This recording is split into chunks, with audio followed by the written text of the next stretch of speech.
My two college friends doing a weekend camping trip in the woods near us. I'll use different names for their privacy, so I'll call them Ryan and Jamie. Ryan and I aren't experienced in outdoor activities, so it was Jamie leading us through it all.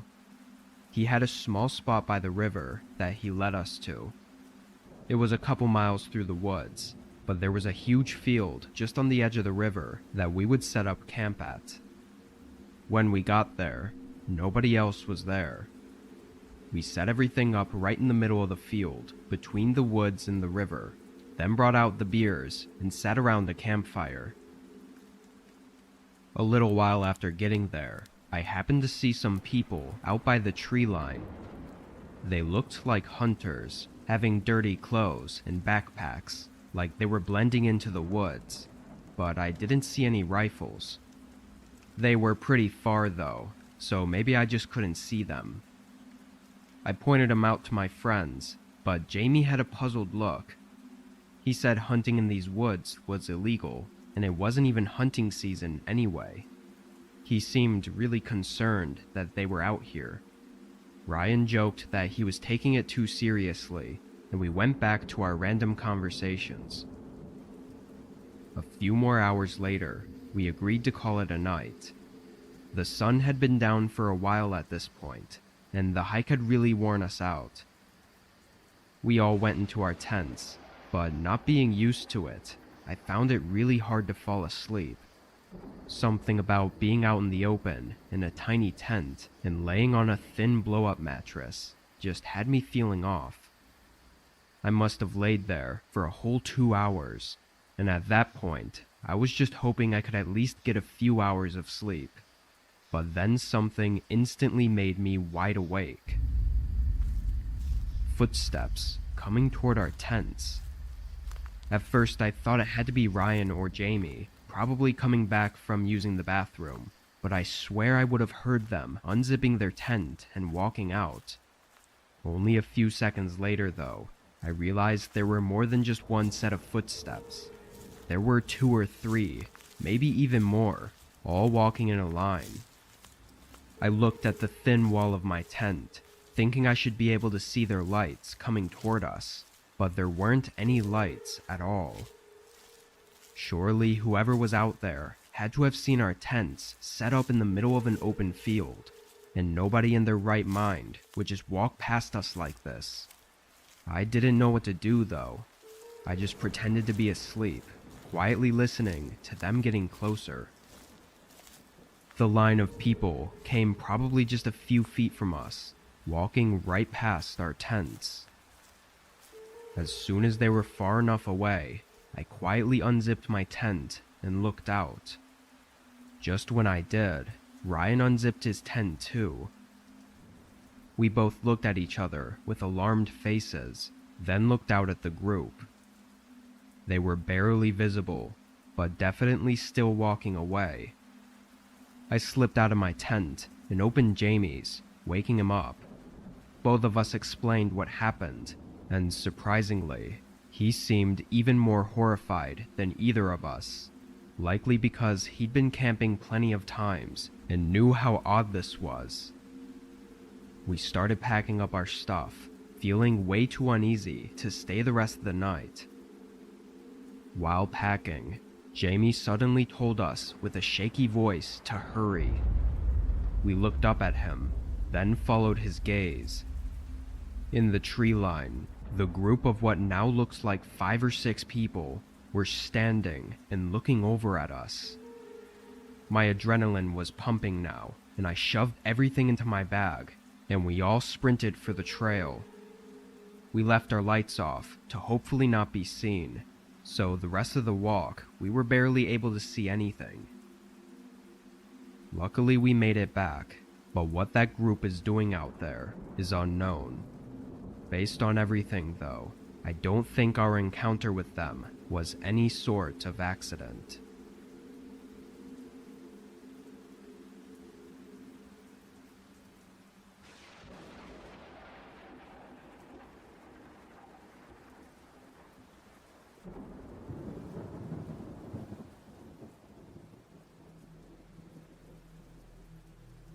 This was a long time ago, when I was 13. It was summer. I spent pretty much all day playing on my PS3 or watching whatever was on TV. Sometimes I'd go outside or hang with some friends, but it was raining this day, so I was hunkered down inside. My dad always worked until 10, and my mom was a nurse, so her schedule was all over the place. Most of this day, I was playing on the PS3, but around 7-ish, I went to the kitchen to make food. While I was in there, a knock came at the front door. I didn't really want to answer, and as a kid, I was always nervous when someone was at the door, so I waited a minute and tried to just be quiet until they left. After they knocked several more times though, I snuck over to the door and looked out the peephole to see if maybe it was a neighbor or someone else I knew. I was really confused though, and kind of alarmed to see a police officer. He was standing on our porch, looking around and waiting for me to answer, and now I felt like I had to. I opened the door. It was still cold and rainy outside, and the officer was drenched. Being a kid, my eyes were immediately drawn toward the gun on his hip, and overall, I just felt scared or like I was in trouble. He asked my name, then reassured me that everything was okay and I didn't have anything to worry about. He then smiled, as if trying to keep me calm, but his teeth were noticeably rotting and yellow, which then got me to notice how overall unkempt he looked. Like, usually cops were well put together, so this was really off-putting. He definitely noticed my hesitation though, because he tried to speed up the conversation, saying he needed to search the home. I was terrified and confused, but I knew something was wrong, and that's when I noticed that there was no police car by my house. Especially with it raining, all these red flags piled up, and just as he was starting to step forward, I slammed the door and locked it. He didn't even try to say anything else. He immediately slammed something against the door, hard enough to shake the entire door and push me back a little. Thinking the door would give out, I ran to the home phone and dialed 911. I was freaking out so much, I'm surprised the operator even understood a word I said. The guy outside didn't give up the whole time though, and was even there still, banging on the door when the actual police showed up. I heard him trying to convince them he was a real cop, but obviously that didn't go well. He was taken in, and initially my parents didn't tell me much about the charges, probably for my own safety. But a few years later, they told me that during the interrogation, the man admitted to attempting to kidnap me. Had I been any more trusting, I don't know where I'd be right now.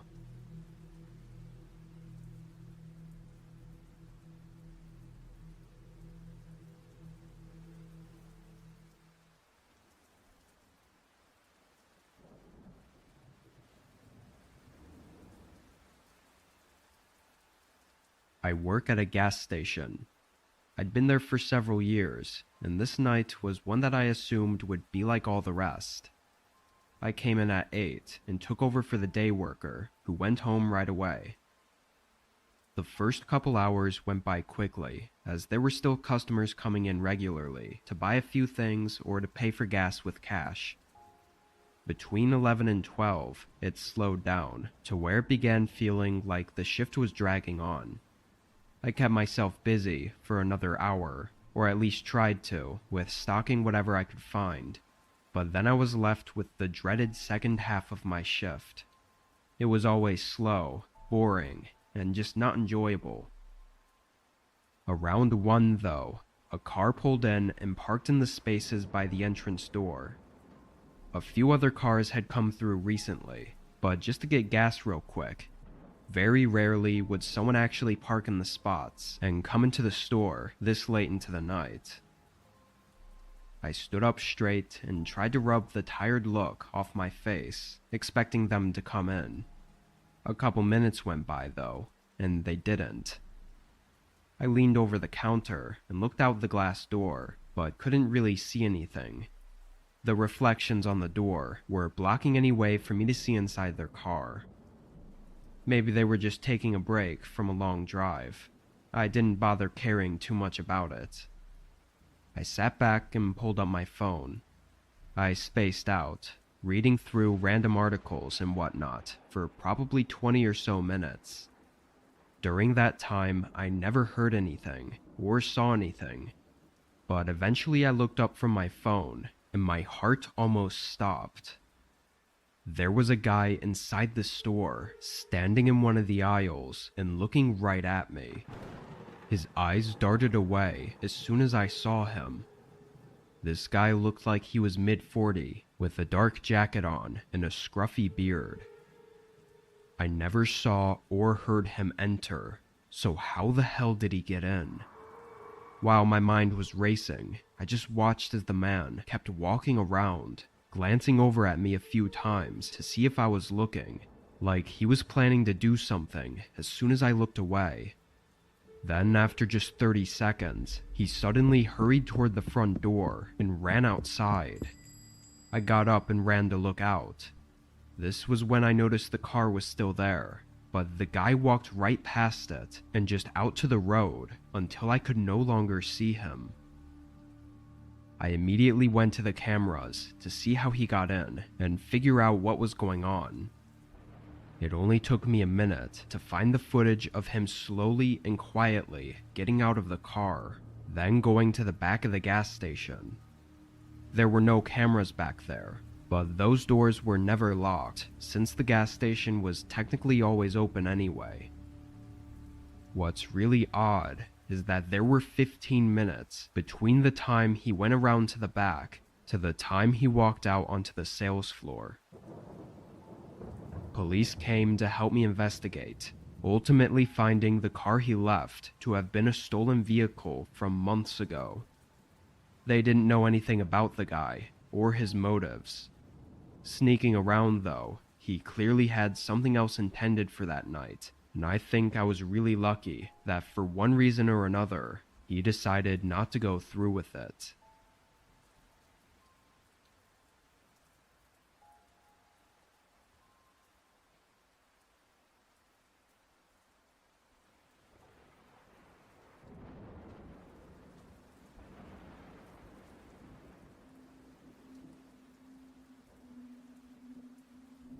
I was off of work this night and relaxing at home.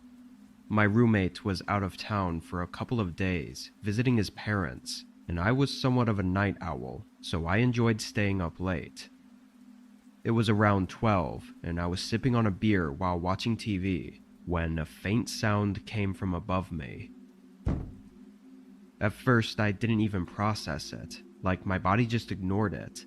But after a few seconds, it kind of hit me as I realized it couldn't have been my roommate, like it usually would have been. I looked up at the ceiling and muted the TV to try and listen for it again. A few seconds went by, and there was nothing. The sound was so soft though, and with the TV being on when I heard it, I really had no idea what it could have been, or even where upstairs it came from. Although this sounds pretty dumb of me, I really didn't feel like getting up, and wasn't worried enough about it to feel the need to check it out. I opened the mini fridge I had next to the couch and grabbed another beer, cracking it open and taking a few sips to get back to relaxing. But before I could even unmute the TV, I heard that same thump sound above me. I looked back up at the ceiling, and after a moment, I could hear subtle footsteps slowly walking in the room right above me. My whole body felt like it went numb. I got up from the couch and went over to the stairs. I stood at the bottom and could hear a thumping sound resonating through the hallway. I called out my roommate's name. I knew it couldn't be him, but I was just hoping that somehow it was. After there was no reply, I started scaling the stairs and flicked on the lights to the upstairs hallway. It was empty, but the door on the far end was open. It was to my roommate's room, but I was 100% certain that I'd closed it the day he left, and I never went in there since, so there should be no reason it was open right now. My heart was pounding as I walked through the hallway and looked inside the room. It looked the same as it did when he left. Everything was clean and nothing was out of place. I then went around and checked every room upstairs and still found nothing. I didn't sleep that night and spent the next couple days on edge as I waited for my roommate to get home. I never heard those sounds after that night or had any doors randomly open like that. At this point, I don't know what the hell happened.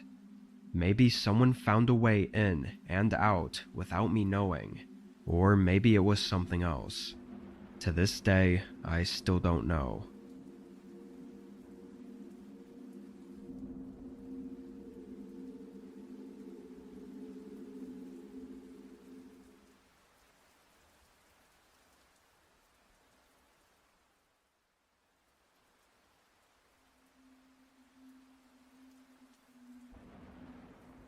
My name is Leo, and I work for a pizza shop in my small town. I don't do deliveries or anything, but I do mostly everything there is to do inside the shop. I make pizzas, organize the stations, clean, and get all the closing tasks done every night before I leave. My interactions with customers is usually pretty minimal, since we have a few high school kids to take orders and everything, but they're only scheduled until 11 on weekdays. The shop closes at 12:30, so any orders or customers that come in after that, I have to take care of. This was a regular Monday shift. Everything went smoothly for the most part, and at 11 my coworker left, so it was just me to close up. It's usually really slow, so I started the cleanup process. About a half hour before closing, a call came in. Praying it wasn't for a last-minute order, I picked up the phone. I said my generic "thanks for calling, how can I help you" line, and right after I finished, there was a quiet pause. Then they hung up. I put the phone down and said a few choice words, thinking it was a prank call from a couple immature kids. I went back to the kitchen where I was cleaning, but not even 30 seconds later, I heard the bell ring by the door. The timing was annoying, but I put everything back down and walked back to the front. A guy was now standing at the counter. He had a heavy coat on and a black beanie over his shaggy hair. His eyes were what really put me off, though. He had dark circles and bags, like he hadn't slept in days, yet his eyes were wide open. How can I help you?" I said, standing a couple feet from the counter.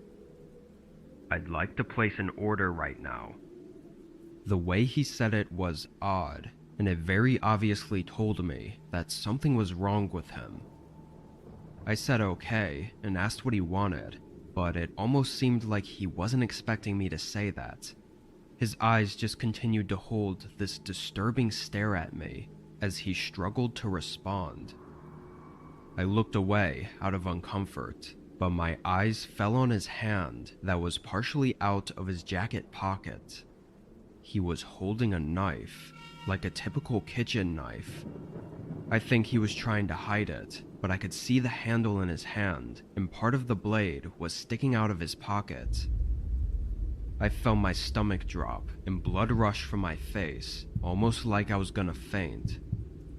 I looked back up, and his eyes were still staring at me, but his face was stiff and emotionless.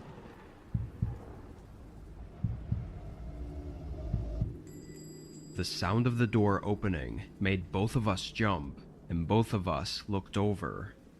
It was some other random customer walking into the shop, and they immediately seemed to realize something was wrong. They stopped in place, stumbling over a few words, before the guy by the register suddenly walked past him and out the door. I used the phone to call 911 and tried to explain to the other customer what had happened. We also watched out the window as the guy got into his car and sped out of the parking lot. That was the last we saw of him, though. What I think happened was he parked outside the shop and watched in the window as he called us. Once he saw that it was me answering the phone, I guess he knew I was alone, so that's when he walked in. If not for the random customer walking inside in that moment, I don't know what would have happened. He was clearly insane and armed with a kitchen knife, so it couldn't have been good. Since then, I still haven't seen him come back, and I really hope I never do.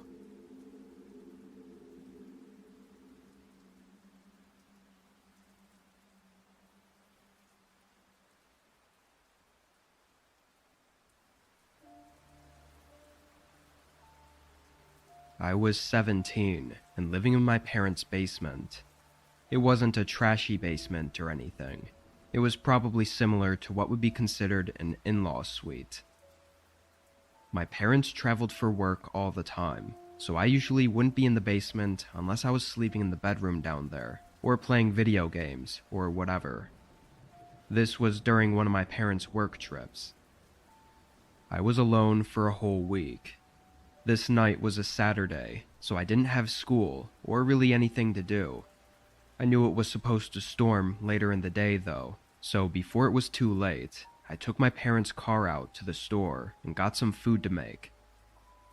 While driving back, the storm rolled in. The roads weren't busy, thankfully, because even with the windshield wipers going at the fastest setting, it was still difficult to see. I pulled into the driveway and ran to the front door, getting inside and drying off.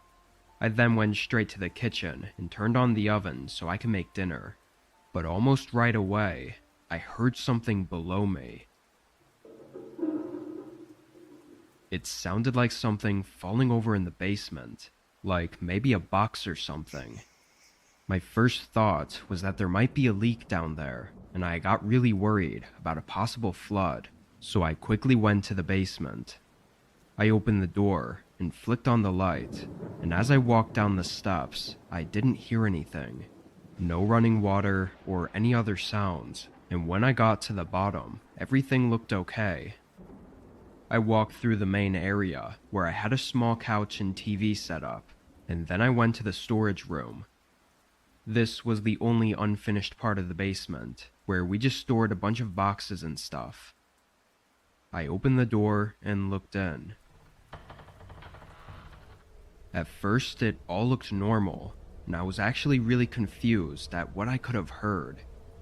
All the boxes were stacked up still, and nothing was on the ground. But after a quick walkthrough, I noticed something really strange. One of the boxes sitting on top of the stack was open, and when I looked inside, everything was scattered all over the place. It was full of old trophies that my parents kept, and almost all of them were broken. It looked like the box had fallen and broken everything inside, and then someone quickly tossed everything back in. I felt a surge run through my body as I just stared at that box and realized what this meant. I looked up and started scanning the room. It felt like suddenly, all I could think about was how loud the storm was outside, making me unable to listen for anything, which only got me more panicked. I started to back up, and just as I did, one of the boxes in the back of the room was knocked onto the ground, and behind it, a guy came running right at me. I booked it for the stairs, and I have to say, there is nothing more terrifying than hearing his footsteps climbing the stairs just a few feet behind me. The fear really got to me, and on the last step, I slammed my foot on the stairs and fell straight on the ground. Every horrible scenario just rushed through my head in that moment, but when I turned around, the guy came up to the top of the staircase and immediately ran for the front door, running out of the house. I got up and locked it behind him, then called the cops. They found an unlocked window that he climbed in through, but as far as why he came into the home, there really isn't any answer.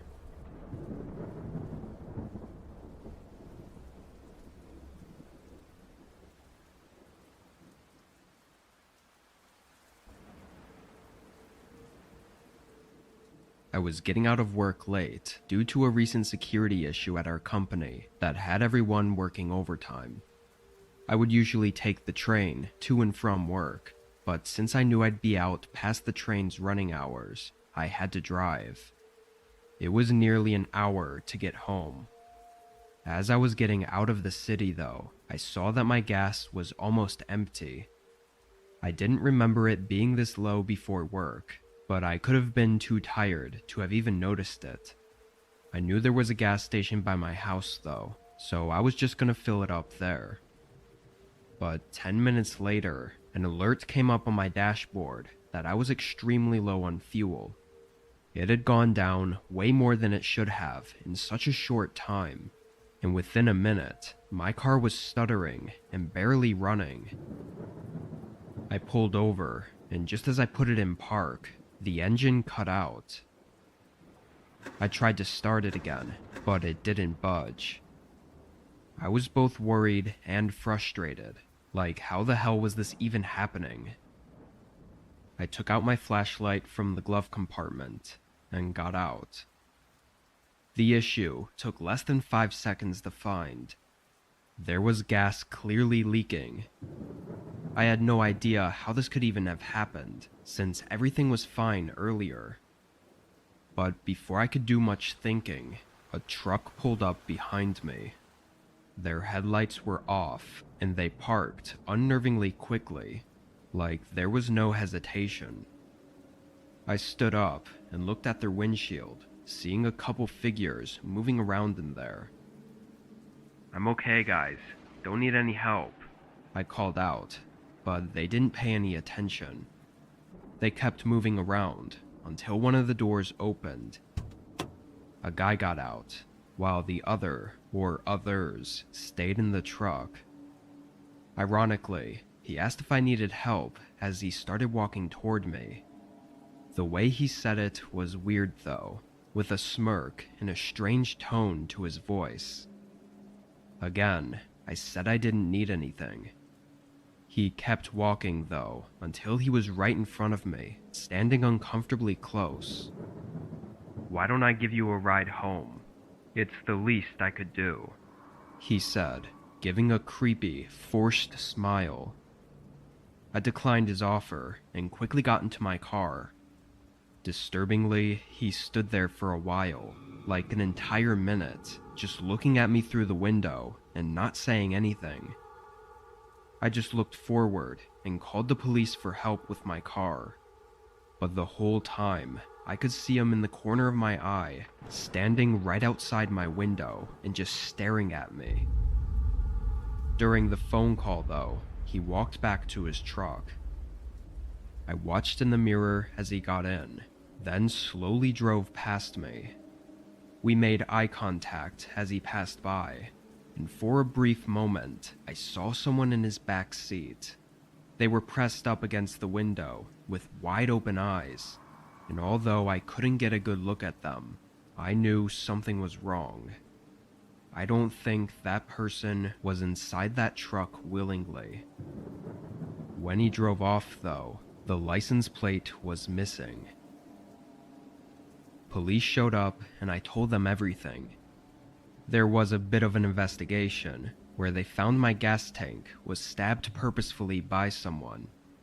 Likely what happened was the guy planned the whole thing out, following me until my car broke down and hoping to get me to accept the ride. Whether that person was truly in danger, we don't know, because the man was never found.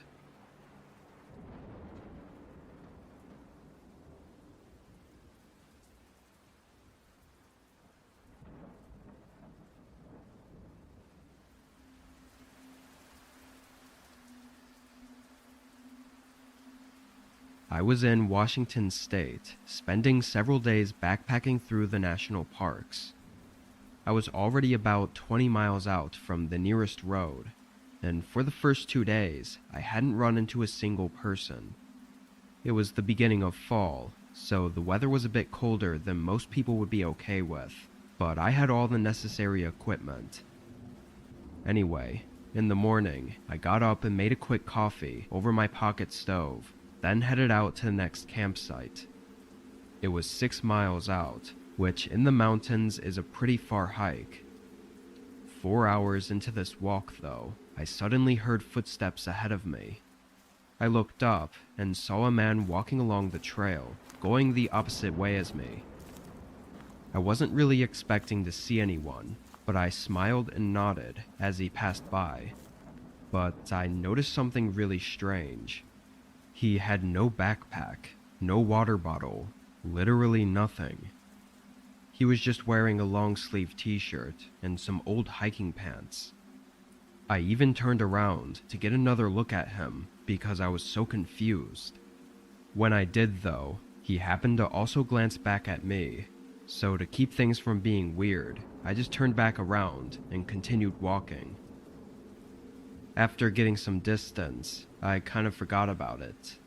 I think I came up with some idea that he had a campsite nearby and was just going for a walk, but I also knew that no established camps were anywhere near there.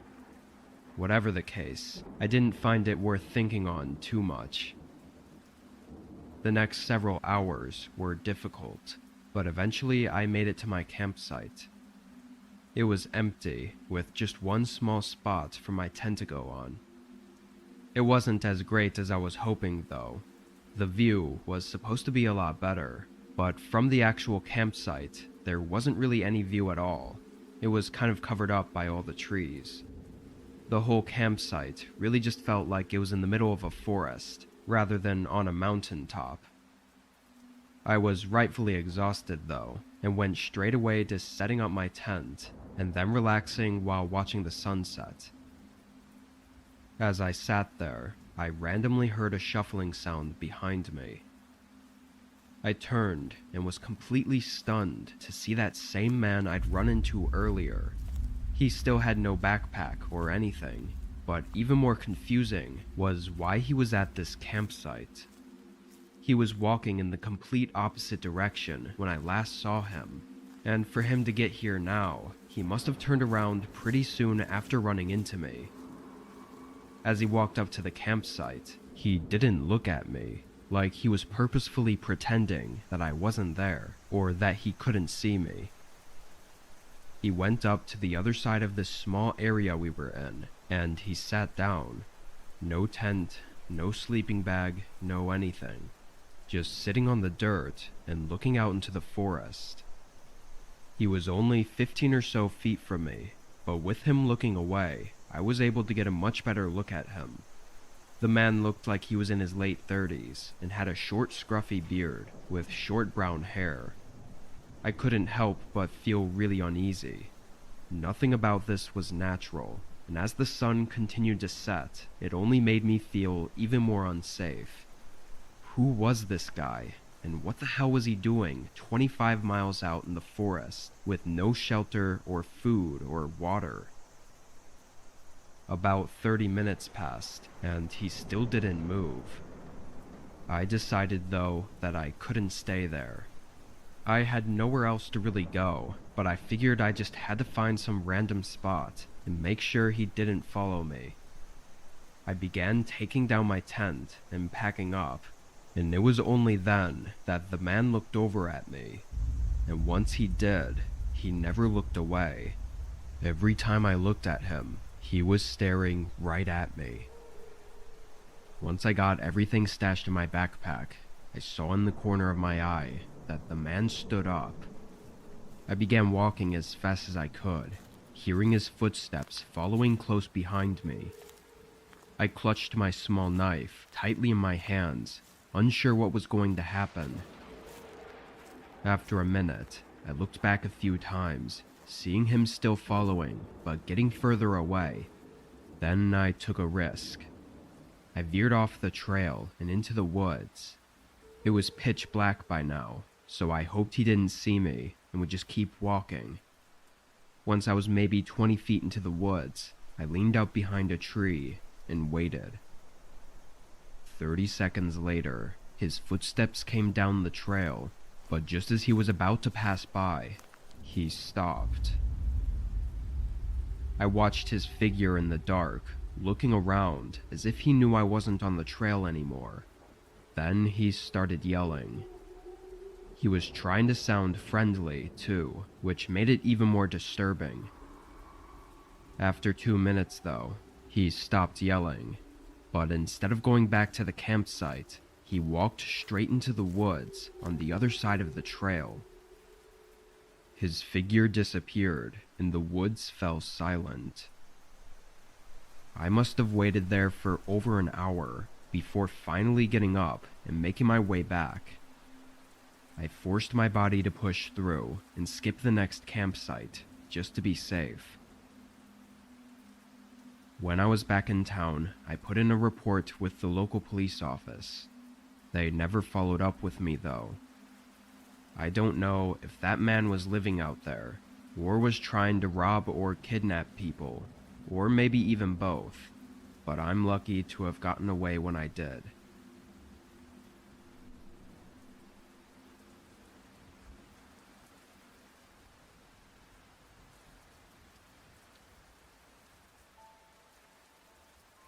I was working my regular 2 to 10 closing shift at a small drive-through cafe.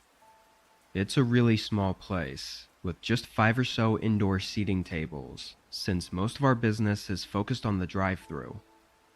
This wasn't a busy spot though, especially during the later hours of the day. Being the only one working the closing shift, I'd usually sit at one of the dining tables and be on my phone, only getting up if someone came to the drive-through. It was drizzling outside this night, so it was even less busy than it already would have been. Past 7 o'clock, not a single customer came through for 2 hours straight. I was just sitting at a table watching Netflix on my phone when suddenly the front door opened. It kind of startled me, as nobody ever comes inside the shop this late. He seemed to not notice me sitting at the table though, because he walked up to a different table on the other end of the store and sat down with his back facing me. Something was definitely off about this guy though. He was very tall and wearing really dark clothing, and although it was only drizzling outside, he was soaked.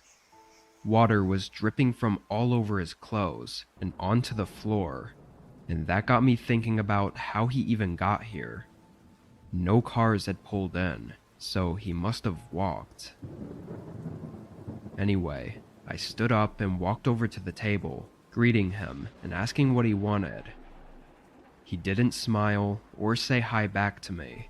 He just sat there with a blank look on his face. I waited a few seconds before repeating myself, but he cut me off. He asked who else was working tonight. I was confused, but also slightly nervous about that question, but I still answered for some reason. "It's just me, but we close in an hour." He then asked for a small coffee, so I walked back to the kitchen and started making it. I grabbed a cup and poured it in, then turned to go back to the table when I saw him standing in the doorway to the kitchen. "Do you need something else?" He didn't respond. Now facing directly at me, I could see that his eyes were bloodshot, but his face was still blank, like no emotion whatsoever.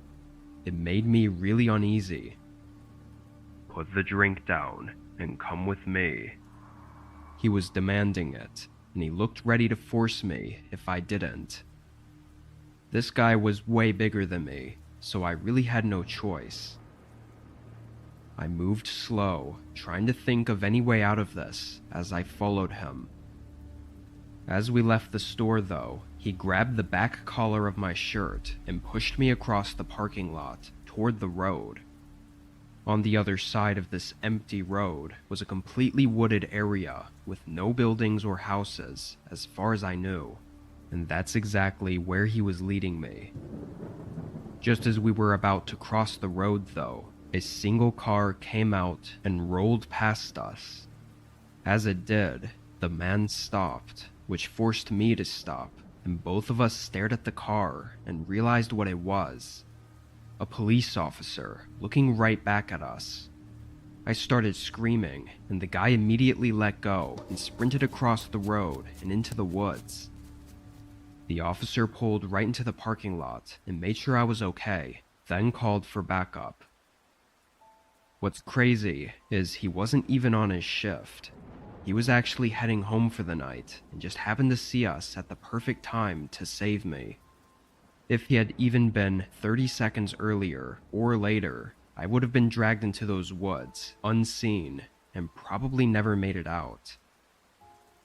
Anyway, the cameras picked up some decent footage of him, but as of yet, still nothing has been found. I'll update if anything else happens, but I just hope he doesn't come back.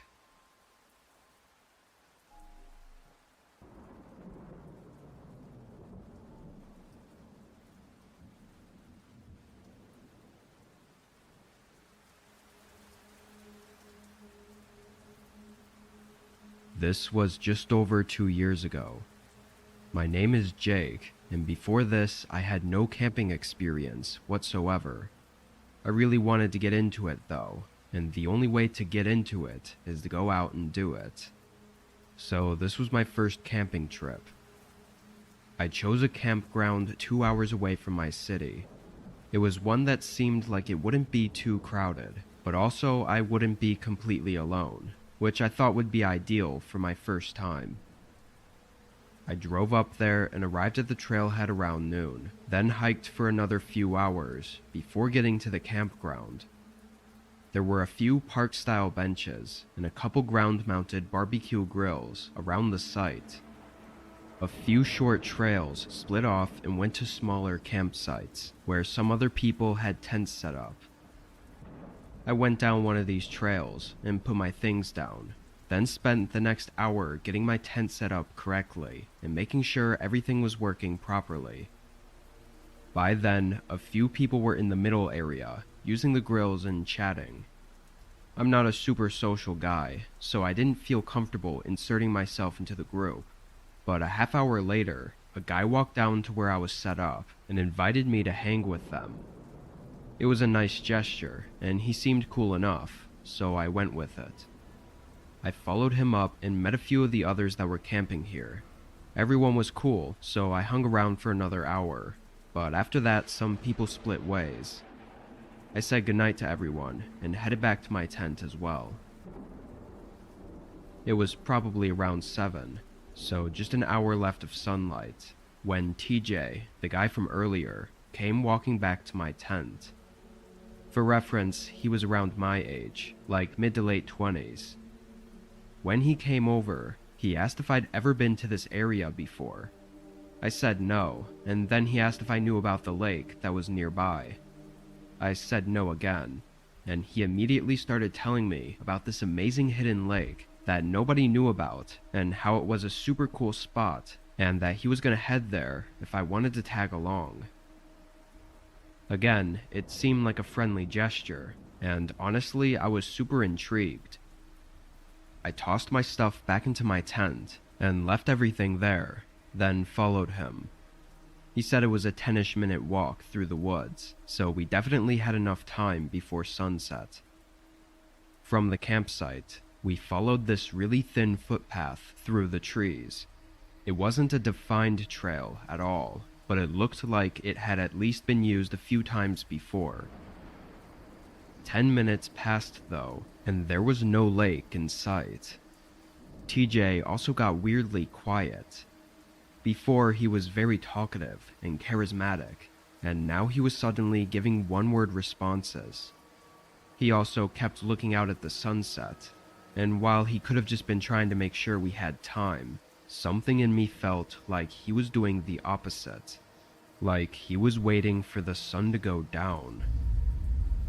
After 20 minutes of walking, I started putting some distance between us. I wasn't so sure anymore about what this was, but I could feel my adrenaline kicking in, so I guess my body knew. The sun was just barely lighting up thin rows of light through the trees, and it felt like the forest was so quiet all of a sudden. When I thought I had a chance, I turned and tried to quietly run back the way we came, but he immediately noticed. He called out once in a nicer tone, as if still in character as my friend, but then he quickly turned to frustrated yelling as I could hear him sprinting behind me. There was probably an entire minute of him yelling and chasing me through the woods before I could hear his steps slowing down.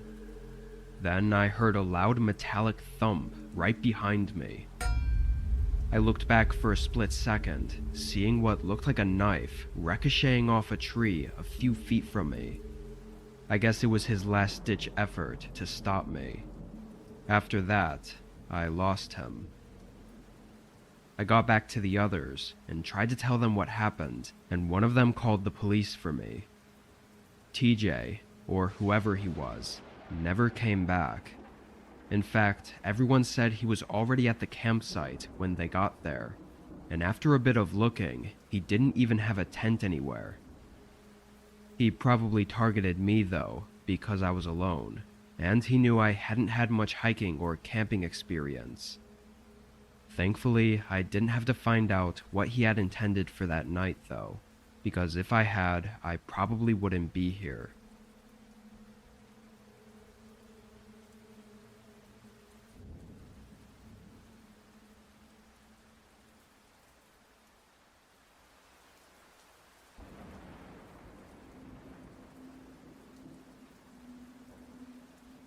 This was almost 2 years ago now.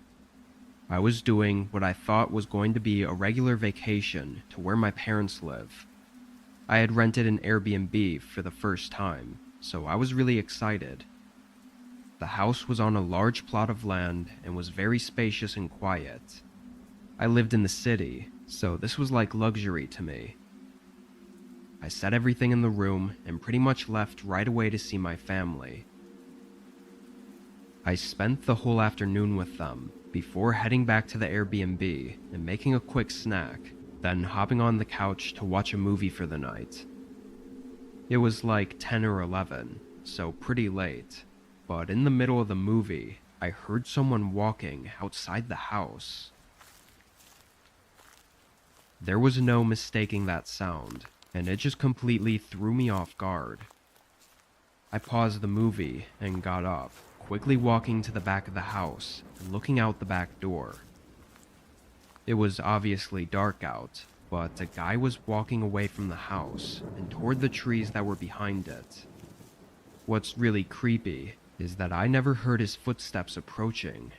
Like he must have already been standing by the house for a while before I heard him leave. Once he was out of sight, I opened the back door and stepped outside.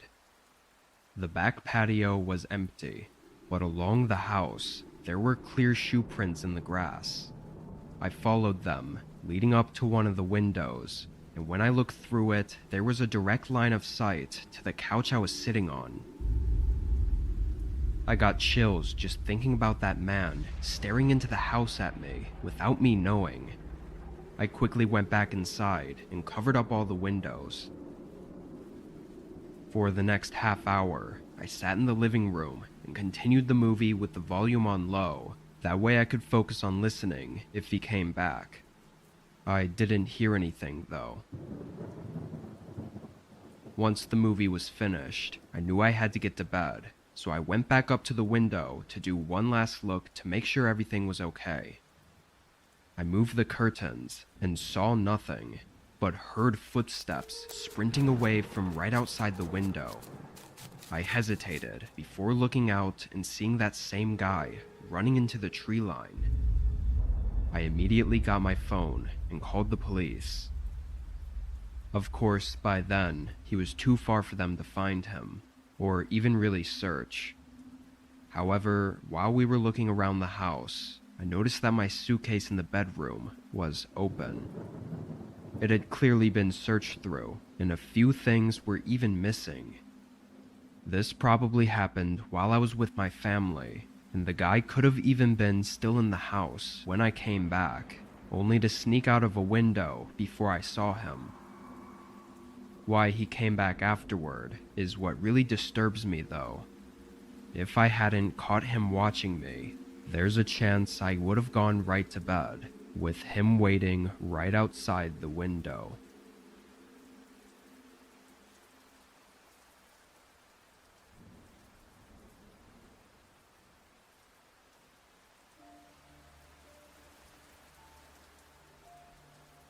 It was the fall of 2018 when this happened to me. I was 22, and at the time I was living temporarily on the East Coast, right outside of the Appalachian mountain range. I'll go ahead and admit that I've never been too much of an outdoorsy person, and hadn't had any experience in camping or anything, nor was I really that interested in those sorts of activities. However, this was my last year living in probably the best place to do all those outdoor things. Plus, with it being mid-fall and the trees looking pretty and the weather being nice, I figured this was my chance to try it out. I didn't want to go for a huge camping adventure or anything, so I found a simple hiking trail instead that had some good views of the mountains. I prepped a small backpack with water, snacks, and a first aid kit. No cars were there, though it was just a small dirt parking area, so I guess it wasn't as popular as I thought. I parked and started walking. It was calm, and it definitely didn't feel like a path a lot of people would take. It didn't have any noticeable recent shoe prints in the dirt, and was just a fairly small path, with trees on either side. As I got further in, the entire path became more densely covered in trees, enough to block out a lot of the sun and make the whole trail shaded. It was actually really nice and cooling, but not hearing or seeing anyone else became more of an unsettling thought the further out I got. Not in a creepy way, but just that I was entirely alone. It wasn't something I was used to. About an hour, or maybe even 2 hours down the trail, I was caught off guard by seeing a man ahead of me. He was sitting on the side, looking like he was just taking a break under one of the trees. As I passed him, I gave a friendly nod and said hi, to which he looked up at me and said nothing. He didn't smile or nod. He just looked at me for a few seconds, and then I looked away. I wasn't sure what to make of it. Maybe he didn't hear me, or maybe I caught him off guard as well, but the strange look without even a slight smile was not giving me a good feeling. I walked a bit faster for the next part of the trail, hoping to put some distance between us. After an hour, I slowed down and made it to the end, which was an overlook of the mountains. The fall colors on the trees made the view way better than it probably would have been any other time of the year, and overall, I was glad to have made the hike. I stared off into the distance for a few minutes, enjoying a view that I almost never got to see, but when I turned around to leave, my heart almost left my body when I saw the man from earlier standing right at the end of the trail. He was maybe 10 feet from me, and I never heard him walking up. After the initial scare, I realized how creepy it was that he was just standing there and not coming up to look out the overlook like a normal person would be doing. But then he did something even more odd. His face shifted as he smiled and said hi, asking me how the view was. "Yeah, it's really nice. You should take a look too," I responded, trying to be polite but still really confused. The man stepped closer, then pointed to my right and said there was an even better view down that trail. I looked over my shoulder to where he was pointing. There was a path, barely visible, going through the dense trees. It was rugged and undefined, not something that looked to be used very often. The man walked up to where the path started and stood at the entrance, telling me again about how great the view was and saying it was just a minute or two to walk there. I politely declined, but he continued to tell me about how great it was, to the point where it was obvious that he had to have other intentions than just wanting me to go there and see a nice view. I said I was okay and had to get home, then started to walk toward the main trail, but the man was quick to move his body in front of it. I stopped in place, now even more terrified and thinking of the possible intentions of this man, who was just a few feet from me in the middle of an empty forest. The man looked at me with a blank expression. I took a few steps, walking around him and just hoping that nothing escalated, and for some miraculous reason, it didn't. The man watched me as I made my way around him and down the trail. Every time I looked back, he was still watching me, not even trying to be discreet. Thankfully, he didn't follow, and I made it back to my car. I don't know what that man was trying to do, but it was almost surely not anything good. What was down that path likely was just a dead end, somewhere for him to lead me before doing whatever horrible thing he had in mind. I don't know why he didn't stop me from leaving either. Maybe he was worried about doing something on the main trail. All I can say is that I'm lucky to have gotten out before something else happened.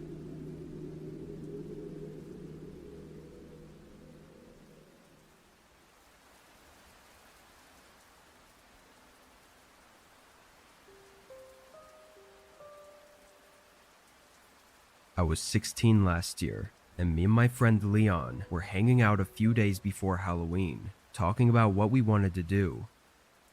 We felt too old to go trick-or-treating, but we also still wanted to do something and have some fun during the holiday.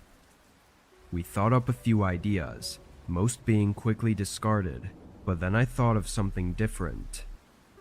I reminded Leon of the abandoned farm that both of us had already known about and suggested we explore it.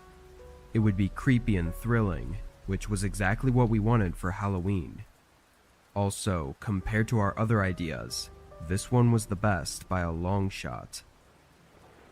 Leon was excited about it too, but we both agreed that other people would probably have the same idea to go on October 31st. So instead, we chose to go on the night before. We didn't want to risk running into anyone crazy at an abandoned place like that. We just wanted to explore and maybe be a little bit spooked, then leave, which sounded harmless enough. On the 30th, Leon drove us out to the neighborhood it was by and parked on the road. Then we got out and walked through the neighborhood until we got to the street that turned into a gravel path. This was the driveway leading up to the farm. I'd only ever seen the place during the day, but it was pretty much just a large field of grass with a typical wooden barn and a single-story home. From the edge of the path, neither structure was visible. Our flashlights only lit up a few feet ahead as we started making our way down the gravel driveway.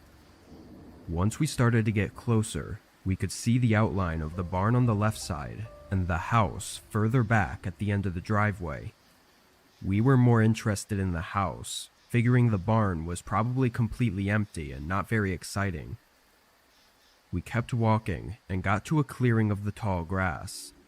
It was like a circle of dirt and short grass that went around the perimeter of the house. As we approached the front, we passed by some large farming equipment.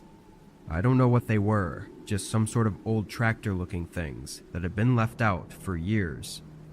Even with our dim flashlights, we could see that they were engulfed in rust.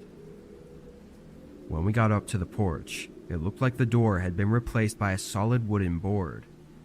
We walked around the whole outside of the house, and every window and door was sealed and covered.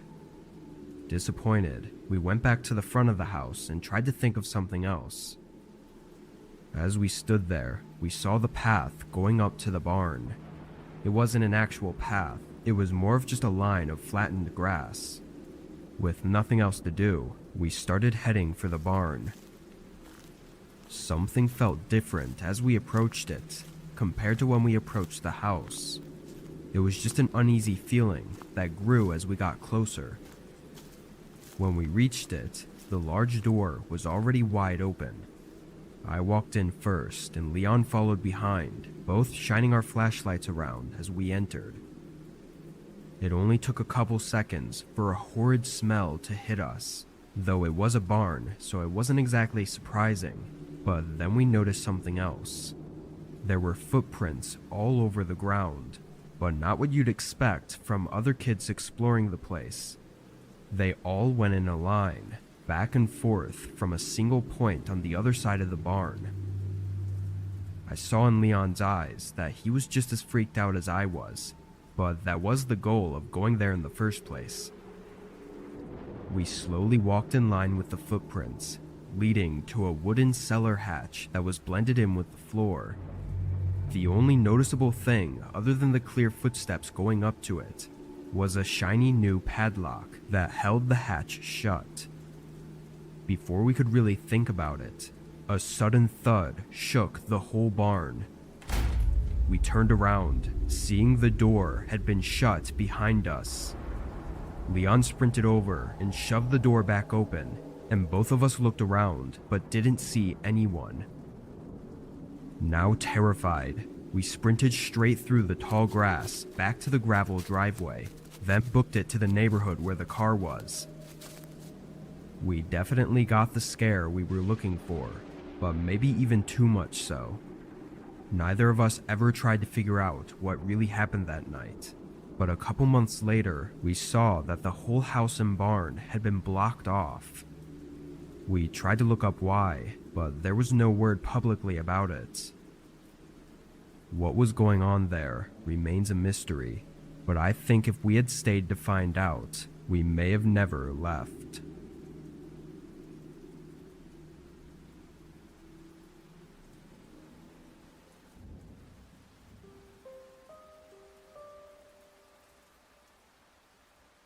This happened last fall. It was toward the end of the season, closer to winter, and where I live it gets pretty cold, and even snows sometimes in October. I've been doing food delivery for the past 3 years and was working on this night. It was around 10 p.m. and lightly snowing outside. It was one of the first snowfalls, so people must have been skittish to go out. I was one of few cars driving around, but a lot of orders were coming in. Pretty much as soon as I'd finish one, another one would pop up. After driving around everywhere until almost 1 a.m., I took up one last order. The snow was starting to pick up, and I was just getting a little tired. I drove through the McDonald's that they'd ordered from and picked up the food, then set in the directions to the house. It was close, about 10 minutes away, but I didn't consider the direction it was in before accepting the order. It was opposite from where I lived, and I was already a good 25 minutes from home, so it was going to be a long drive home afterward. Annoyed at myself, I turned out of the parking lot and onto the road. The plow trucks still weren't out yet, probably because they weren't expecting this much downfall, but my SUV was usually good in the snow, so I wasn't that nervous. While I was driving, I noticed the road I was heading down was about to leave the main area of town. I checked the map again, and it said it was this way, but it was just a very unusual route. I didn't even know any houses were down there, because the only reason people take the road is to get to the highway that leads out of state.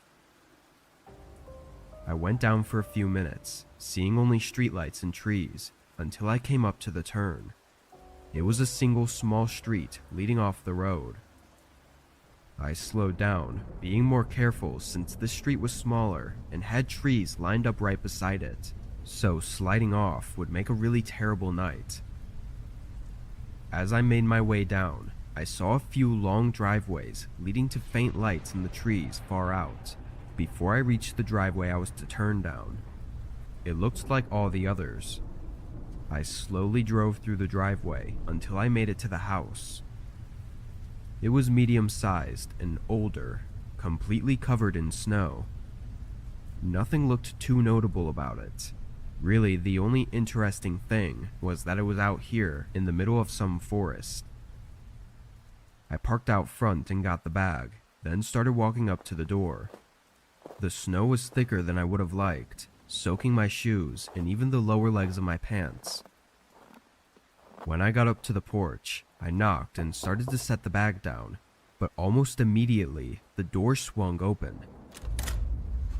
I looked up, seeing a large man in a winter jacket. His face was pale, like he'd just been outside in the cold. "Hi, I got your order right here," I said, holding the bag up. After a moment, the man stepped back and opened the door wider. "You can set it down right over there." He lifted his arm and pointed toward what I assume was the kitchen. The way he said it made me feel like I had to, but I knew it was a horrible idea to go in there. I looked at the man's hands, seeing he wasn't holding anything, so it really didn't make any sense for me to do anything other than hand him the bag. "Sorry, but I really have to get going," I said nervously, holding the bag up again. The man's face dropped into a frown, then he suddenly slammed the door shut. Still holding the bag up, and just a bit shocked by what was happening, I set it down on the porch and quickly started walking back to my car. But just as I got past the front yard, I heard something from behind me. I turned around, realizing it was from somewhere on the other side of the house. It could have been a back door or something, but was too muffled to hear clearly. Getting creeped out, I walked quicker and got in my car. I switched it on, and right as I looked up, I saw the man coming around the side of his house and making his way quickly over to my car. He had something in his hands. It almost looked like rope, but there was something else that I wasn't able to make out. I suddenly felt my heartbeat spike and adrenaline take over my body. I started going in reverse, trying my hardest to go quick while also not getting stuck in the snow. The man got close, probably just a few feet away, before my car was able to grip the road and start picking up some speed. I backed up through the whole driveway, seeing the man eventually stop and watch, slowly fading into the dark as I backed up into the street. I don't know what he was doing. Honestly, the whole thing was just terrifying and confusing, enough to make me not even want to think about it. I still do food deliveries, but I'm far more cautious, and most of the time, I don't even knock on the doors anymore. I just drop the food on the porch and leave. Had I stayed any longer that night, or had entered the house, who knows what would have happened to me.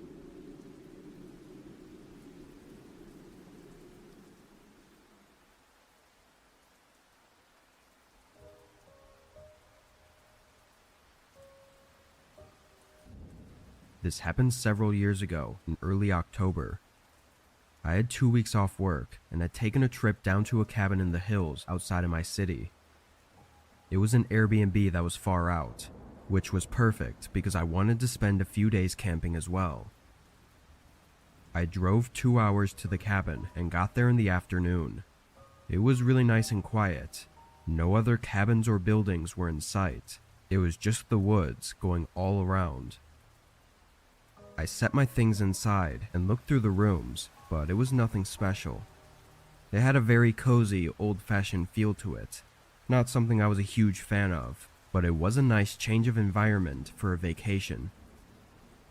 The rest of that night and the following few days went by with nothing of interest. I spent my time relaxing, sitting outside in the cold fall weather for most of the days, and spending the nights inside by the fireplace.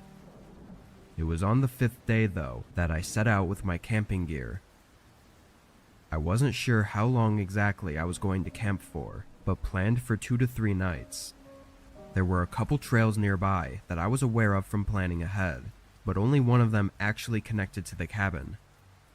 To keep things simple, I chose to just take that one so I could leave straight from the cabin and not have to drive anywhere. I walked for at least 3 or 4 hours before I found a spot I was happy with. This was the only clearing I'd found, aside from the trail itself, but something would just feel uncomfortable about camping directly on the path. It was closing in on nighttime already, so I got my tent up and started a fire. As it got darker, I put on my heavy sweater and jacket, with the cold really starting to come in. I sat out by the fire for an hour, heating up a quick meal and waiting for myself to get more sleepy. But at some point while I was sitting there, my eyes caught sight of something. A figure walking out in the woods. I watched as they walked through the dark, no flashlight or anything, and disappeared in the distance. The only light in the woods was my campfire, aside from the dim moonlight, so whoever was out there had to have seen me. It was so strange the way they were walking though, just being out here in the woods with no light and not even following the trail. It made me feel really unnerved, enough to think about taking the long walk back to the cabin, but I knew it wasn't safe to go out this late into the night. I stayed on watch for a half hour, checking everywhere, but not seeing any more signs of the person. After a while, I started getting tired, so I flattened the fire and let it burn out. But just as the glow faded into ashes, I heard footsteps coming from the left of the campsite. My eyes widened, looking into the woods and trying to force my eyes to adjust to the dark, but all I could see was a few feet ahead. The footsteps got louder, coming toward the campsite, getting close enough for me to think that they had to be just outside of my sight. But then they walked slightly off, staying in the dark and passing by, then continuing to walk away. They never stopped or did anything to show that they acknowledged that I was there, but the chances of them being out here at the exact place I was just impossible to be a coincidence. Once the footsteps were gone, I took out my flashlight and disassembled my tent, packing my things and going back to the trail. It wasn't ideal, but I could sense that something was off about whatever was going on. I walked quickly, keeping my flashlight on the trail and trying to keep myself calm. The woods were so quiet though, just adding to the eeriness of the situation I'd found myself in.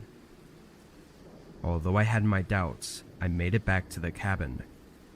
It was still well into the night, and after walking so much that day, on no sleep, I passed out on the couch just minutes after getting inside. My mind was so foggy, I wasn't even really thinking about the person in the woods anymore. Being a 4-hour walk from where I'd seen them, I didn't feel I really had reason to be scared anymore. As I was passed out though, I groggily woke up to a strange sound. Something on the other side of the cabin, like wood scraping against the walls. My eyes shot open and I whipped my head around to face the back of the room, seeing the window slowly being pushed open by a man outside. His eyes immediately shifted onto me as I stood up, then he dropped the window and ran away. By the time I'd gotten over, he was well into the cover of the woods. I got everything together and left the cabin, driving to a hotel in a nearby town. Obviously, I don't know who that man was, or what he was doing out there. Clearly, he'd followed me though, and tried to get inside the cabin while I was sleeping. If he had, there's no saying what would have happened.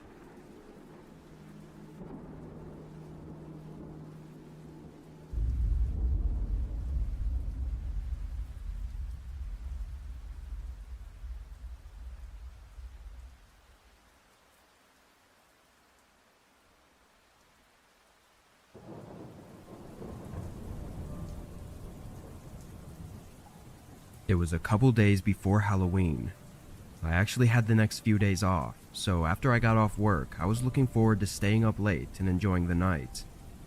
I picked up some fast food on the way home, eating on the couch while watching some Netflix. About 30 minutes into the show, I paused it and got up to throw out the rest of the food that I hadn't finished. I walked into the kitchen and tossed it, but when I turned around, I saw someone standing in my backyard. They were just looking at my house, not really doing anything else. For context, my backyard was small but fenced in, so there was no way he just stumbled through while taking a shortcut or something. I flipped on the back porch light and slid the door open. Hey, what are you doing? I yelled at them. With the porch light now on, I could see their face. They were young, probably in their 20s, but had really tired and, for lack of a better word, creepy eyes. They didn't respond to me, so I called out again. You need to leave. This is my property. The guy looked over at me, then casually started walking toward the gate. I made sure they left, going to my front window and watched them walk down the street. Once he had left, I just took a moment to think about what was going on. It was such an odd thing. Why was he even standing in my backyard to begin with? He was just staring at my house for seemingly no reason. I even went as far as to go out into my backyard and stand in the same place he was, looking up at my house to see what he could have been looking at, but there really wasn't anything. I went back inside and tried to forget it. I didn't really know what else to do. I poured myself a drink and sat back down, playing the show. I'd finished the episode and just started the next one, so maybe 20 minutes had gone by before I heard a few subtle footsteps running in my backyard, followed by a thud against my house. I stood up and ran to the kitchen, seeing that same guy now against my back door. He was pushing his body against it and aggressively trying to pull it open. I grabbed the handle just in case he somehow got through the lock, but seeing the rage in his eyes close up was horrifying. I backed away and got my phone, calling the police as I stood in the kitchen and watched this guy continue trying to get in. But then, he just stopped. He stared at me through the glass door, breathing heavily and still having that crazed look in his eyes. Then he walked back to the gate, but this time he didn't walk away. He stayed somewhere on the side of the house, like he was hiding. I constantly went back and forth from all the windows, waiting for the police to arrive and hoping the guy didn't try anything else. 5 minutes went by with no sounds or movement before a police car showed up. Right away, I heard footsteps running from the side of the house, but not away from the house. They ran back up to the door, trying to force it open again. They chose to attempt breaking in again, rather than taking their chances running away. Obviously, police were able to get him in the act, and after a quick struggle, they got him cuffed and into the car. When questioned, it was very apparent that the guy was under the influence of something heavy, and it was later confirmed with some tests. Despite questioning him that night, and in the following days when he was sober, the man never gave actual reasons for his actions. I'm unsure how to feel about it. Part of me sees it as just some crazy guy that had no reason, so why worry about it? But then a part of me thinks of the look in his eyes, and the fact that he tried to break in over running away means he had to have had a reason. And either way, if he had gotten in, what he would have tried to do to me is likely just as horrifying, reason or not. As far as I know, he was only imprisoned for a few weeks due to not being sober during his actions, so I'm left to just worry about whether or not he intends on coming back.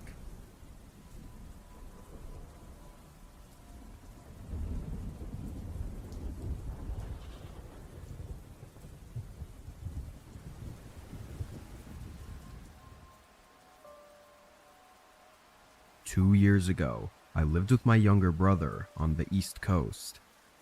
For the most part, though, we didn't really go out much. I mean, we'd hang out with friends a lot and get food or whatever, but we never really went out and did anything interesting. I started to look up things to do, and one of the most common suggestions was camping because we were right along the Appalachians. I told my brother, but he didn't seem very interested.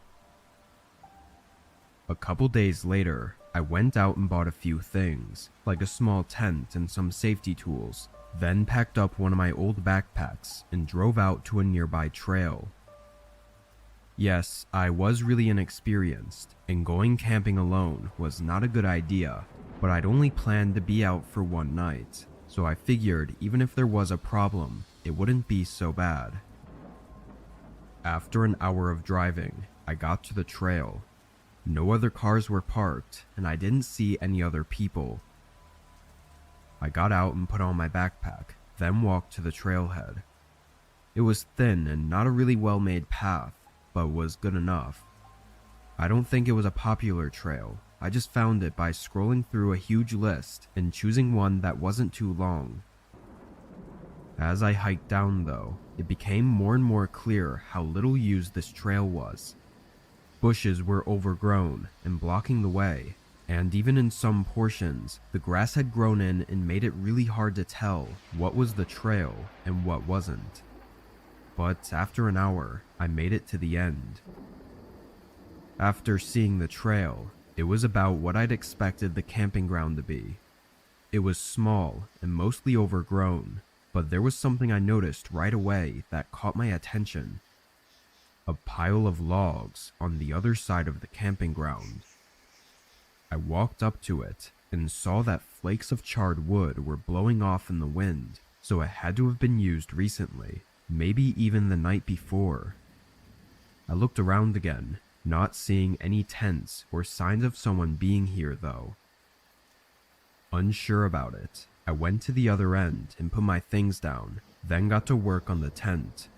It wasn't that late yet, so I took my time to make sure the tent was well made. Once I was done, I took a breather, sitting down and chilling for a bit. There was about an hour left of sunlight, and I spent it eating and sitting inside the tent on my sleeping bag. After a while, I could tell the sun was setting, but soon after, a sound came from somewhere nearby. A crackling sound, like from a campfire. I unzipped the opening and stepped out, being immediately faced by a man sitting across the campsite, right next to where the half-burnt logs were. He was older than me, probably in his 40s, but there wasn't much else I could see from the little amount of sunlight coming in through the trees. He was already looking at me, so I nervously waved my hand at him. The man waited a few seconds, then lifted his hand as well. I went around to the back of my tent and got a pile of sticks, then made a small campfire. It only took a few minutes before it was mostly dark out. There was only the light from my campfire and the man's campfire on the other side. I kept looking over, trying to see if he had a tent or a backpack or something, but all I could see was him. Every time I looked, I only got more weirded out and uneasy. Where did he even come from? My tent was set up right next to the trail, so I would have heard him walk up unless he came from the other side, which was just empty woods. I sat out there for at least an hour, probably 2, and never saw the man move from his spot. He just sat by the fire, looking forward. Eventually, I went inside my tent, figuring I had to be overthinking all of this, and the man was probably just another camper. He was at a public camping ground after all. I laid down and tried to rest, but I don't think my mind would let me sleep for some reason, so I just stared at the ceiling and listened to the faint crackling of the man's campfire. I was in there for probably another hour before I heard leaves slowly crunching, making their way toward my tent. I sat up and listened more carefully until I could see the shadow of the man standing on the other side of the fabric.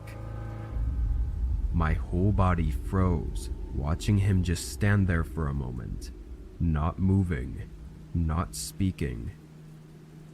Then his shadow started moving away as I heard the leaves crunch into the distance. I quickly unzipped the tent and looked out. The campground was empty. The man was gone, having left only the burning logs. I started to pack up, shoving the tent into its holder and even breaking some of the rods just to move faster.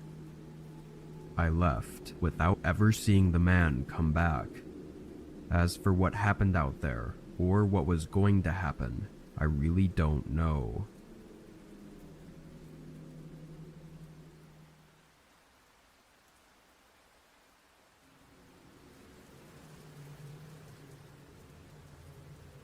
Not more than a week or 2 ago, I hiked out on a long trail in the dense woods behind my town. I lived in a really close-knit town with just under 1,000 people, so we were pretty far out from any big populated cities. The woods on the outskirts were very flat, no mountains or hills, but had a few ponds and some small rivers running through the middle. I was heading to one of these rivers. I'd been there before a few times, though I'd never had the chance to camp there until this day. As I could recall from the previous times, I knew it was about a 3-hour walk, almost perfectly north. As I walked between the trees, it was very quiet, aside from birds and other animals rustling the leaves around me. There were no people or hikers, and I didn't plan to see anyone because this was not even a trail, it was just open woods. But as I was just 45 minutes out from the river, I ran into someone. We were both walking toward each other, and it seemed like neither of us had noticed the other until we were just a few feet away, separated by only a couple trees. I know I had a confused and almost nervous look, finding it really unusual to run into someone off trail in the middle of these woods, but the man had the same look. I was about to break the silence and say hello, but after a second, his face shifted into a slight nervous smile and he turned to walk off to the side. I followed his lead and kept on walking as well, but I looked back once I got a little further away and saw the man was no longer walking, but almost running away. Not saying a word when running into each other gave me a somewhat unsettled feeling, but seeing him run off like that only made it even stranger. It was like the man did not want to be seen, or he didn't care about the almost impossible chance that we had run into each other. Whatever the case, I kept minding my own business and made my way to the river. This was no campsite or anything, so I just plopped my bag and tent down on the flattest area I could find. Then I got a fire going, since the sun was just about to set. I tossed in a bunch of random sticks and twigs that were around and made sure it would burn for a couple hours at least. I was hoping to stay up and wait until the stars came out so I could do some stargazing. Away from town, I can often get a good view of the Milky Way, which is a sight I never want to miss out on. Hours passed while I was sitting and waiting until a distinct sound came through the quiet woods behind me. Footsteps, slow and careful ones. I turned and looked, not seeing much in the dark. As I gazed around though, the footsteps stopped, telling me that while I may not see them, they can see me. I reached down for my bag and picked up a heavy-duty flashlight, shining it at the trees. I could see decently far now, but as I moved it back and forth, I didn't see anyone.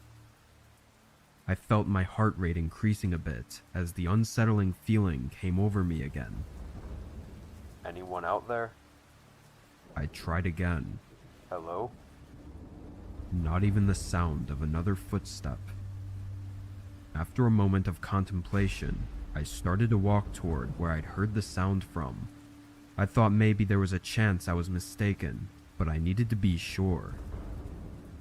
I carefully stepped through the woods, keeping the flashlight steadily pointing ahead until I got to where I thought the sound was from. I moved the light to my left, looking behind each tree, until the light suddenly revealed a large man. It was the one I'd run into only a few hours ago. He was no more than 20 feet away, but even with the light on him, he stood still. In an act of quick thinking, I tried to not react and continued to move my flashlight across the woods, hoping he would think that I somehow didn't see him. Then I began walking back to the tent, trying to act as unbothered as possible.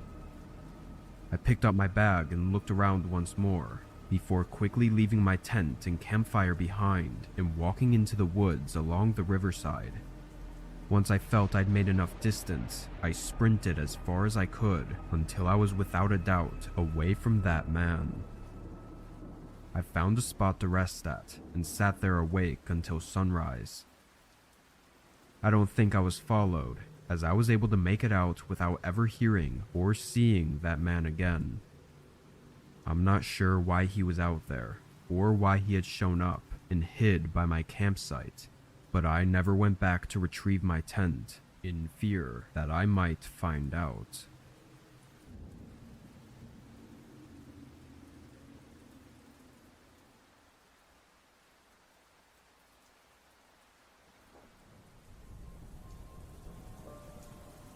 I was delivering a truckload to a company on the far west coast, coming from the east coast.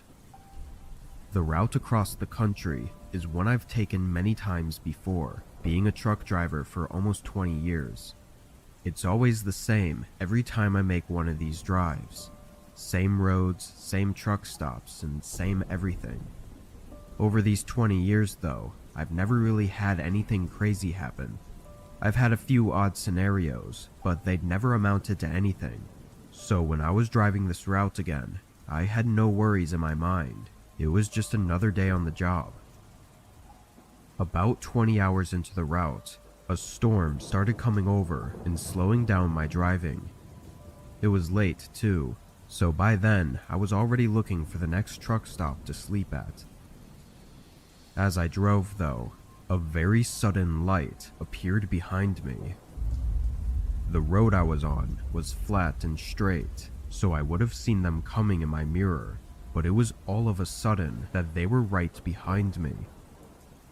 Maybe they had just turned on their lights or something. I didn't know, but they very quickly came right up to the back. I kept my eyes on them until they got so close that they were completely covered by the trailer. All I could see were their headlights reflecting off the back. But then their lights shut off. I maintained my speed and kept looking back at my mirrors, trying to see if they were still behind me, but I had no way to know. For someone to turn off their lights in the middle of a heavy storm was insane though, and to be tailing behind me so close was just as insane. Thankfully, a sign showed a truck stop was only 5 miles ahead, so at least I knew I was close to getting away from whatever this was.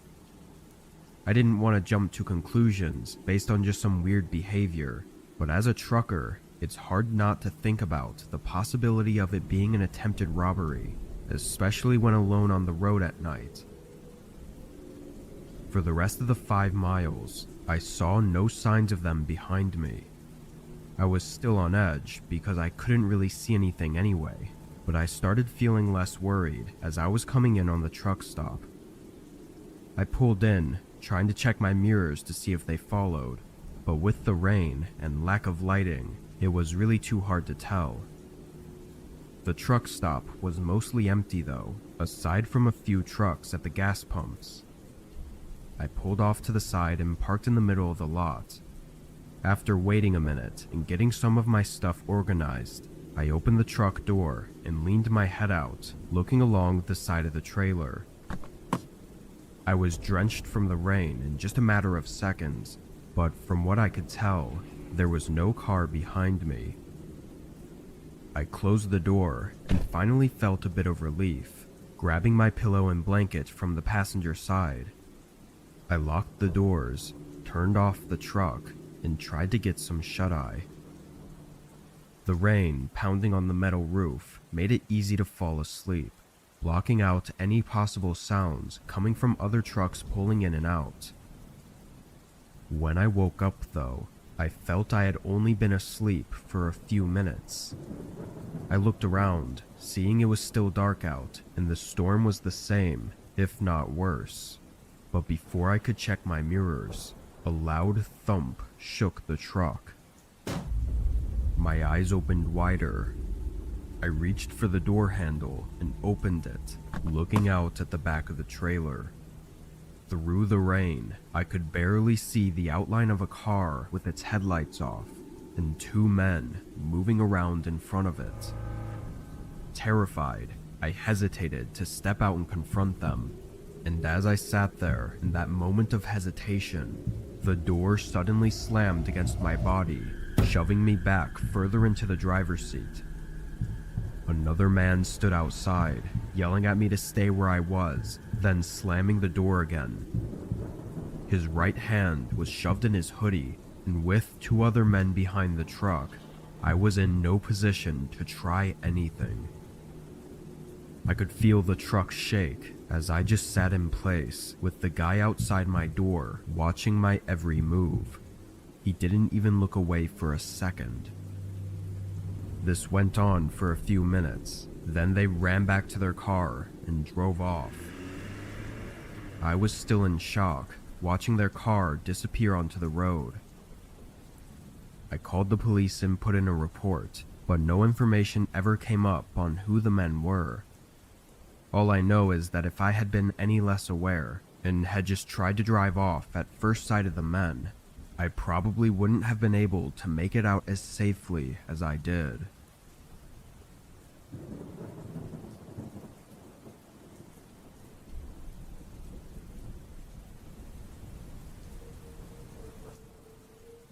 It was a typical Friday after my college classes were out, and I was spending the night doing DoorDash. This was my regular routine, dashing on the weekends to help me pay for all my living expenses while on campus. The night started well, getting a lot of orders done and making a good amount, and then it hit a stalemate after the big dinner rush. Very few orders were showing up, and the ones that did, they were very low paying, basically waste of time orders. But then after an hour of aimlessly driving around, an order came through that wasn't too bad. It was 8 miles away, but the payment was well worth it. It was nothing absurd, but enough to make it not a ripoff like a lot of the other ones were. I accepted the order and ran into the restaurant to grab the bag, then hopped in my car and started driving. The map said it would take 30 minutes, which I think was the longest of any orders I'd done up until this point. Most of the houses were right around campus, because any further than 15 to 20 minutes out, it becomes pretty much just bare fields of grass. As I got to that 20-minute mark, it became just that. Very few houses, mostly sitting far out in fields of crops, and nothing else. The rest of the 10-minute drive was on this empty road going along these farms. Then I made it to the house. There was a dirt driveway connecting to the road, leading through a large field, and in the far back was a small house. Driving through the field felt very eerie. Even though I'm not one to get nervous without reason, this felt different. As I got further out from the road, the only sound was the low rumbling of my car on the dirt. I parked out front and got the bag ready, then left the car on as I stepped out.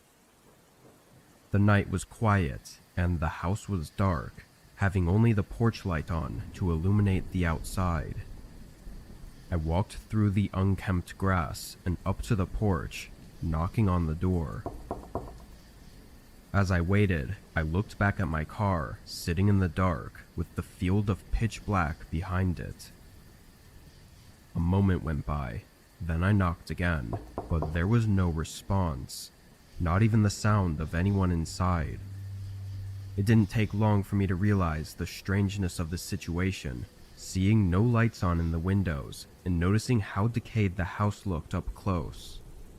The only thing that made me think it couldn't be abandoned was that I had an order for this address, and the porch light was on. I looked at the light, thinking why would that be the only light? But by some odd chance, I happened to recognize the top portion of the casing having a cheap solar battery. It was just an automatic light that charges during the day and turns on in the evening, meaning nobody had to be here to turn it on.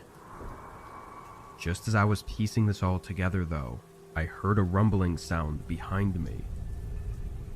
I turned, seeing a car driving down the dirt path and coming up right behind my car.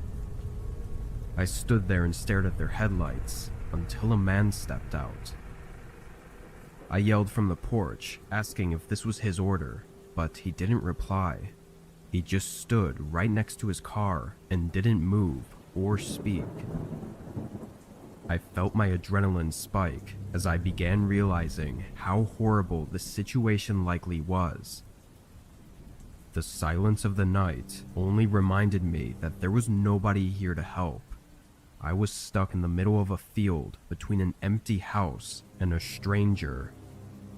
In a split-second instinctual reaction, I dropped the bag and sprinted off the porch, running behind the house and straight into the field of grass. I looked back, seeing the man coming up behind me. Frantically, I continued running, and the further out I got, the thicker and taller the grass became, until it was covering all views of direction. By then, I knew the guy had no chance in following me. I slowed down, catching my breath as I carefully moved through the crops and tried to be quiet in case the man was still trying to find me.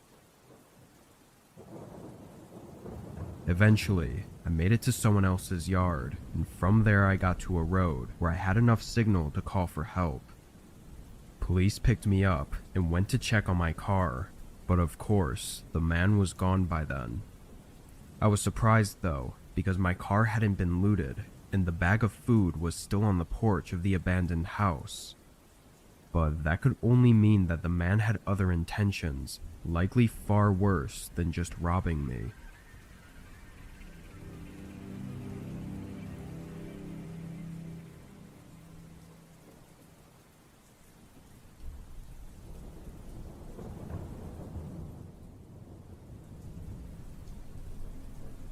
This happened when I was 18, making the road trip from my hometown to my new college. I had all my stuff shoved into the trunk and back seat of my cheap SUV. This was not only my first long road trip alone, but was also going to be my first time being away from my family for an extended amount of time, so my nerves were reasonably high. Anyway, the directions I was taking said it was 600 miles total, which I split into 2 days of driving. I was taking whatever route the maps had me take, and it estimated I'd make it to the hotel at 11 p.m., but with possible traffic, gas stops, and getting food, I knew I'd likely get there much later. By 7, the sun was fully gone, and most of the cars were gone too. Every once in a while a car would pass by, and I'd see their headlights slowly fade out in front of me, but for most of the drive, it was just me. This actually made me really tired and bored. Around 10, I decided I'd stop at the next gas station before making the final stretch of the drive. About 10 minutes later, I exited the road and entered a gas station. Being so far out, this wasn't a town or anything. It was literally just a gas station with a few pumps and a tiny convenience store. I didn't see any other cars on the road or in the lot, and not even any lights from any nearby houses or buildings in the distance.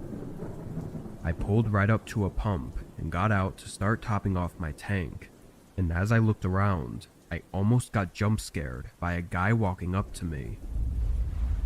In comparison to myself, he was much older, probably 50s if I had to guess, and he honestly looked homeless. But regardless, being approached out here wasn't something I was expecting, and his short smile didn't make me feel any more comfortable. Hi, do you need something? I said, hoping he wouldn't walk any closer. The man stopped a few feet from my car and looked around almost cautiously before responding.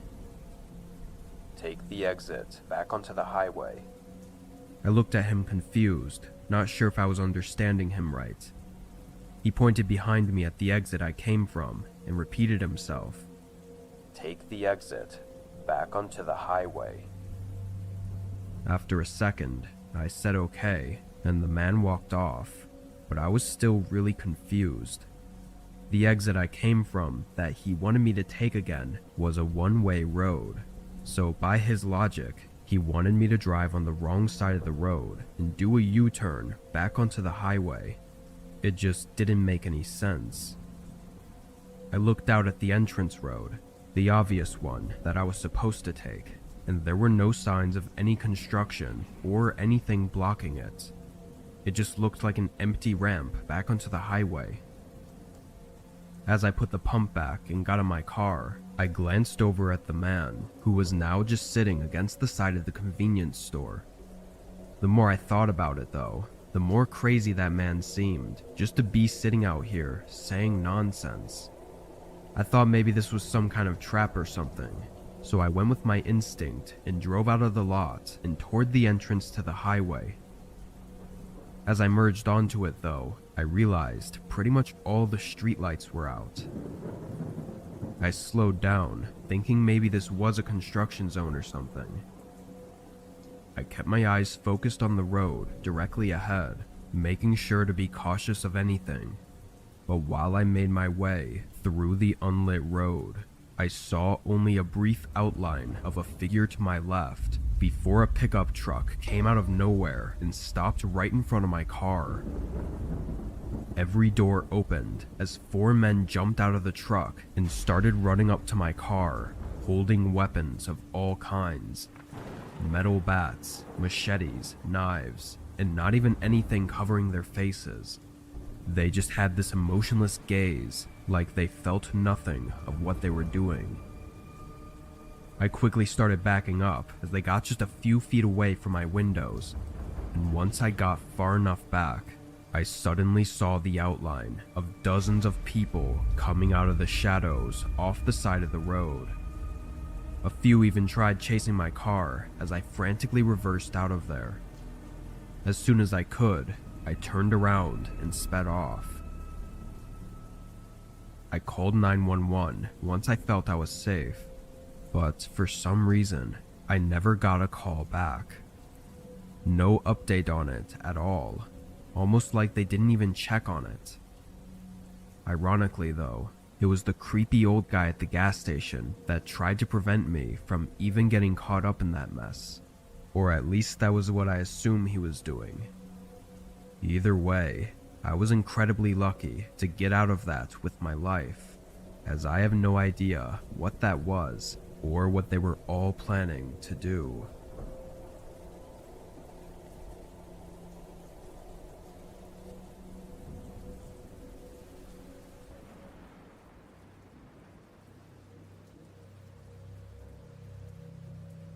This was only a few months ago.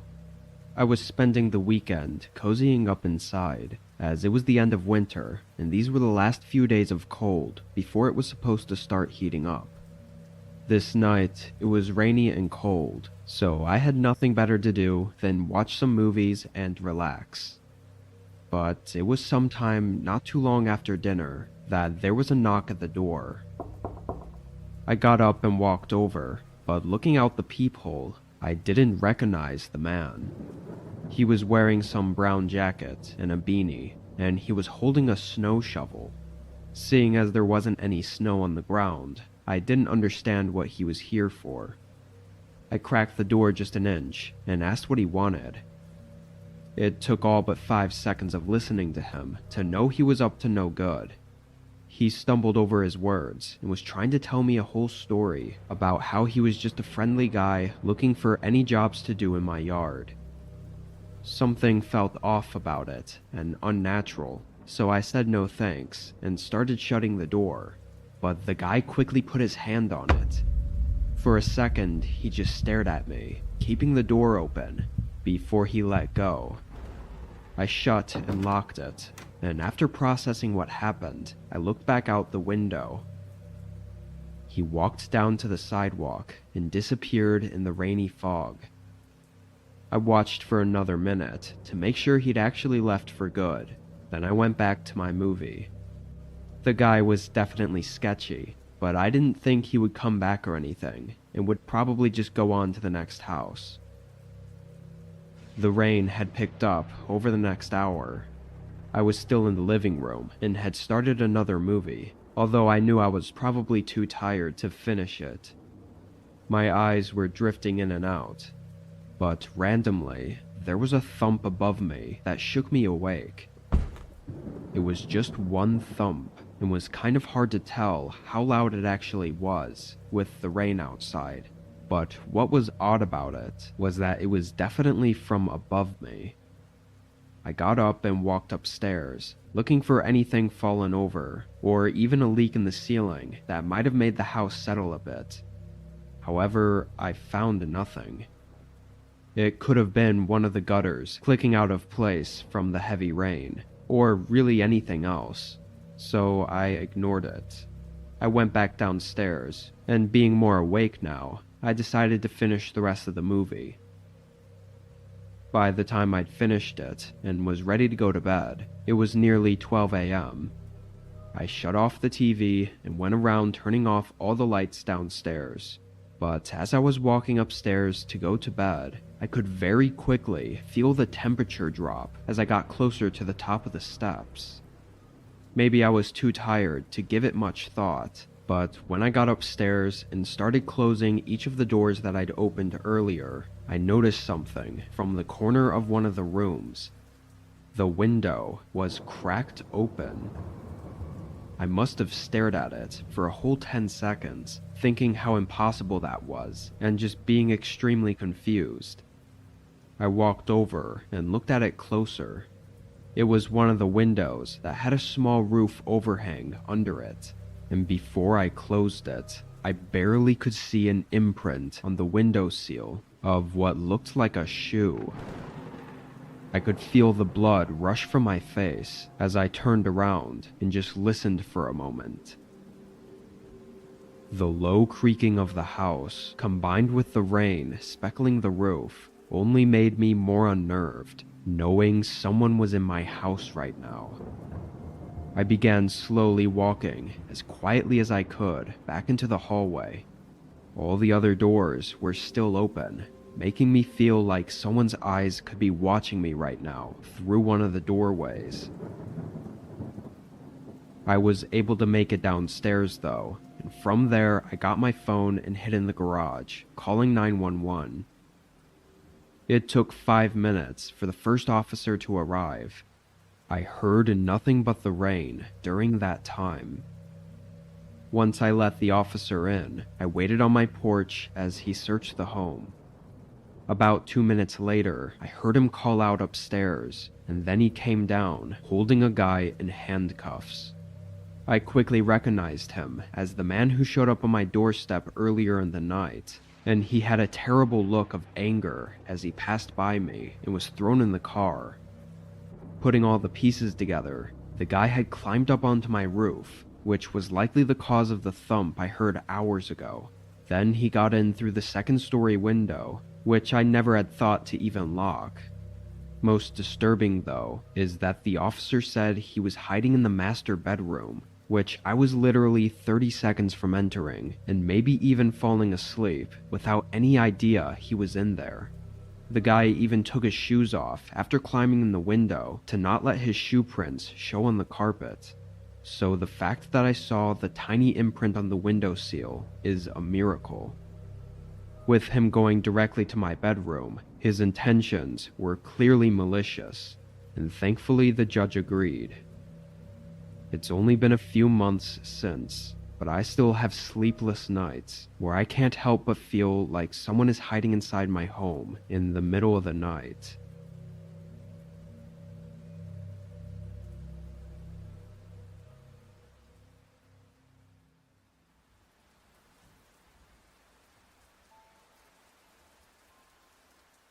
A couple years ago, I applied for a temporary job at a local gas station. I was planning to move in 6 months, so I couldn't get anything too permanent, but I still needed to make some cash beforehand.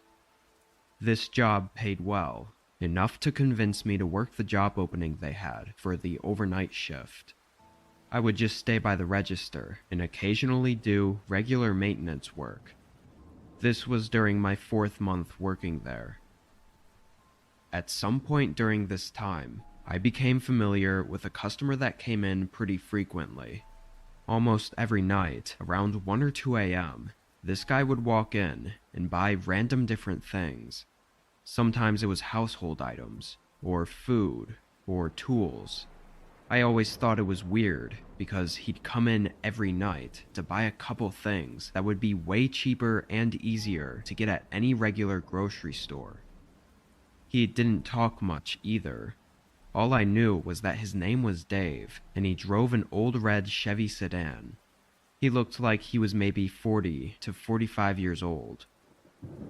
Anyway, one night at the usual 1 a.m. time, Dave pulled into the gas station.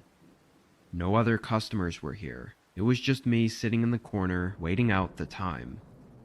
When Dave walked in, though, there was something different about him. He was dripping in sweat, and he was rushing through the aisles, searching for something specific. When he finally found what he was looking for, he hurried up to the counter and tossed it down for me to ring up. It was a master lock, like one for locking up a bicycle. I really didn't feel like it was appropriate for me to question him, but with the guy sweating and being in a rush, I just felt a little off about this. "It's good to see you again, Dave. You just get a new bike?" I asked in a friendly manner, hoping it would come off as just casual conversation. He didn't even look at me. Instead, he fumbled around for his wallet and started yanking out cash in a hurry. I left it at that and just rang him up, then watched him rush into his car and pull away. Something was definitely weird, but hey, maybe he just got a new bicycle and had been riding it around for a couple hours and needed to get back to wherever he parked it so he could lock it up before it was stolen. Maybe that's a stretch, but it was the best I could come up with. The rest of the night passed by, and so did several more days. I didn't see him for almost a whole week, which was odd considering he usually came in every night. It wasn't until my Wednesday shift that I saw him again. It was drizzling outside, so the first several hours went by really slow. I was leaning back in my chair and looking out the window at the rain coming down when his red car pulled into the parking lot. As soon as he parked, he got out and rushed inside. I greeted him as he entered, but he ignored me. He hurried through the aisles and was talking under his breath. I couldn't hear what he was saying, but he sounded frustrated, and I got really uncomfortable, like my gut was telling me something was wrong. Then I heard a thud. My eyes shifted to the window, looking at the direction it came from, and the only thing there was Dave's car. It was a loud thud, too, like someone kicking the inside of the door. After a second, I looked back at Dave. He wasn't rushing anymore. He was standing in the aisle, staring directly at me, as if I'd just discovered something that I shouldn't have. There was another thud, but my eyes were fixed on Dave as I could feel panic rushing through my body. Then he quickly looked away and hurried out the door. I was still stunned, but managed to get my phone out and snap a picture of his license plate as he drove away. I called the police immediately. That night felt extremely long as I waited for any updates from them, and it wasn't until I got home around 6 a.m. that I received a call from the police. They found the guy from the license plate I gave them, and they found a woman that he had kidnapped. Apparently, he had just moved into a new small cabin on the edge of town less than a week ago, and he had no registered prior address, so they had no way to know what he'd been up to before this incident. Luckily, they saved this woman before she was harmed, though. Also, it turned out Dave wasn't his real name, which isn't surprising, but at least he's locked up for good now.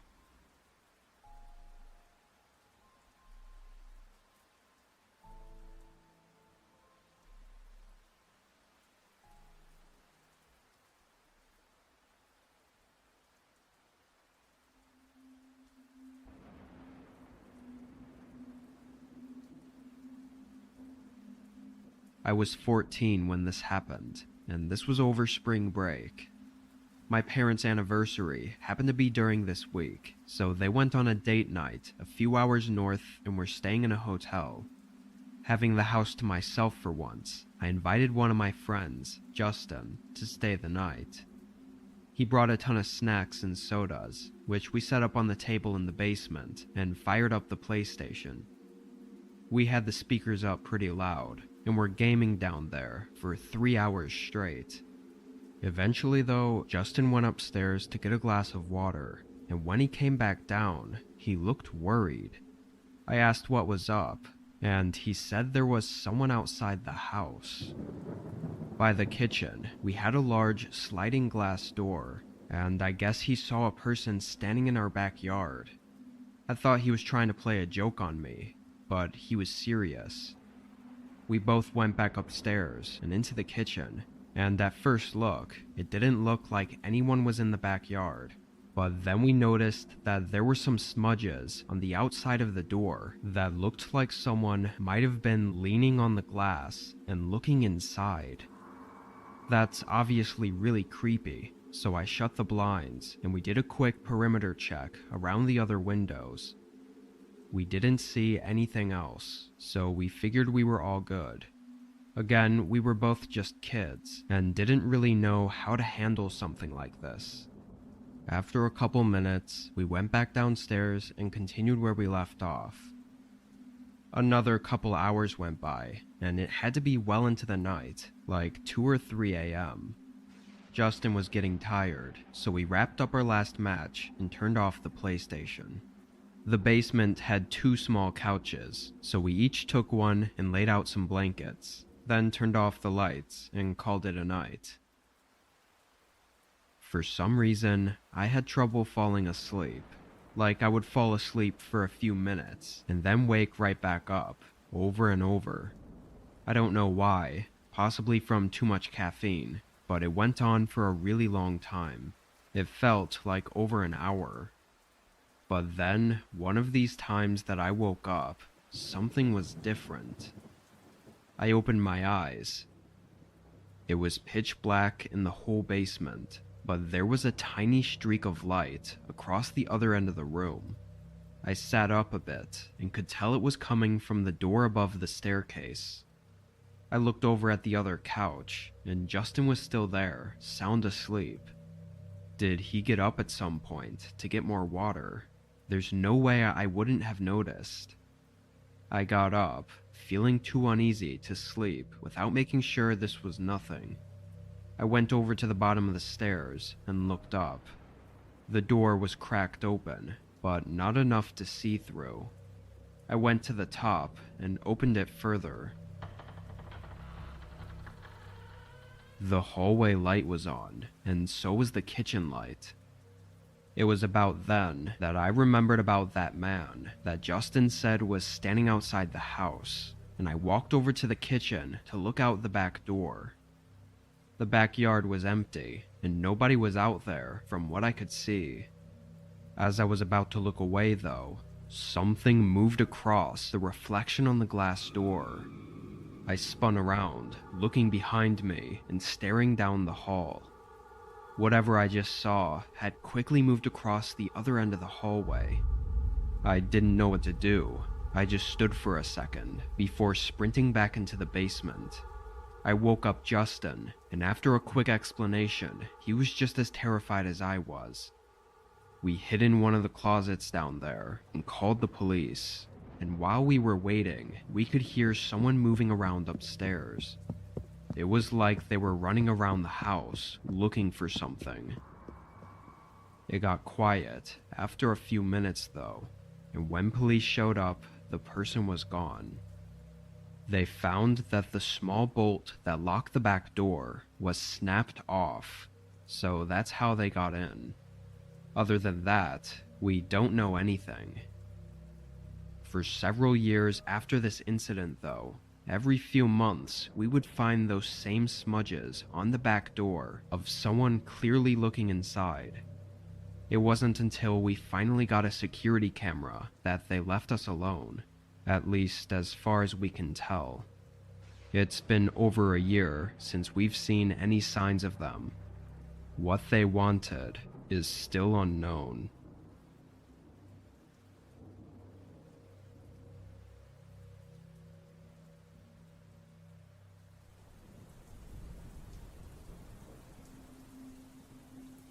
My name is Caleb Fletcher.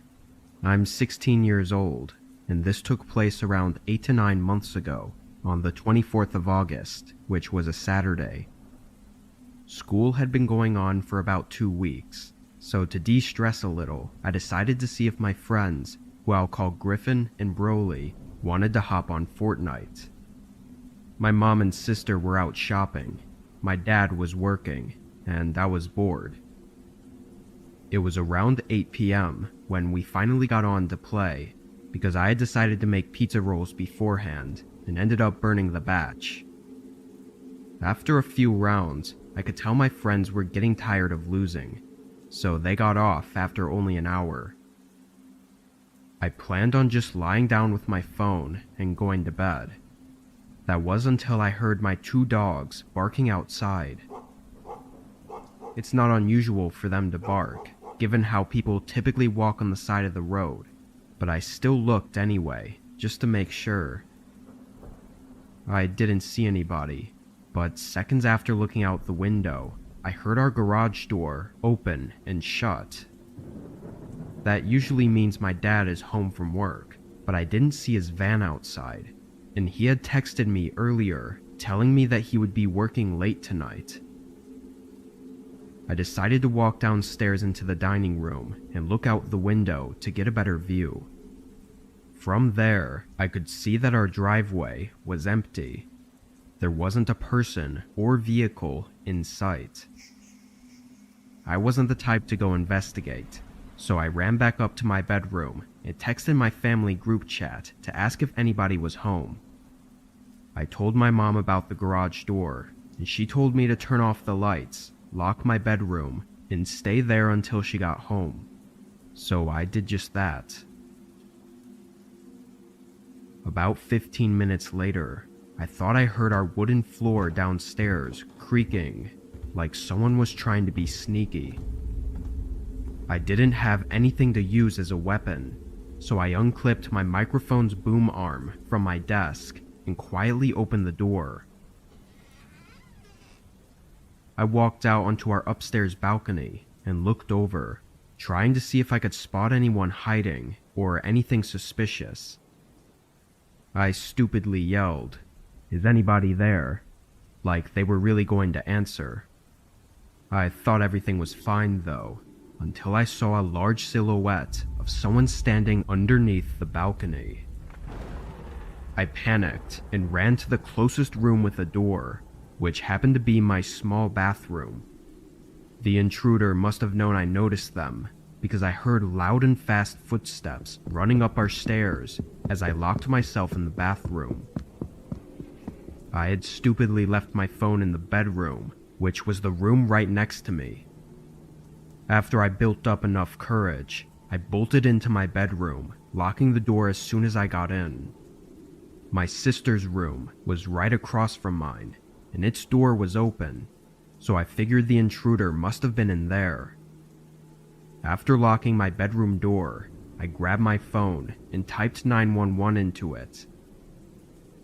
Just before I called, I noticed that the storage room in my wall was open just a tad. I saw a dark brown eye peeking through the crevice, staring into my soul. The pure terror I felt in that moment is something I'll never forget. I booked it down the stairs and out my front door, running up the hill to my neighbor's house. He was a police officer. He alerted the other cops while I stayed with his wife, and he went down to investigate.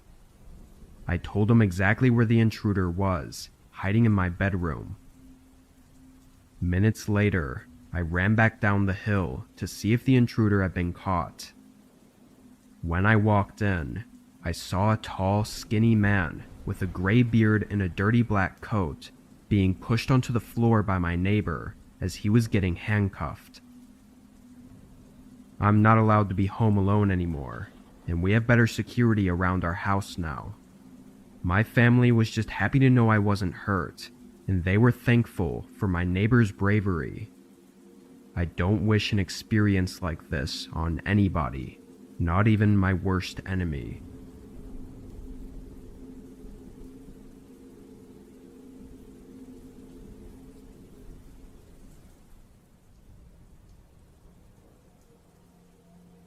I'm a manager at a mid-sized grocery store.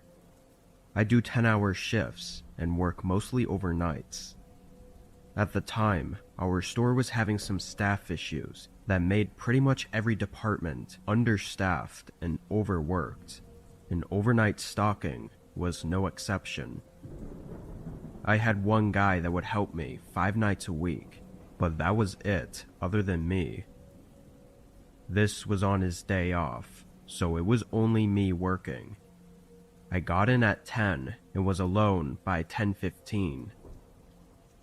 After running some numbers in the office, I started pulling out loads of boxes to the aisles to start unpacking and stocking.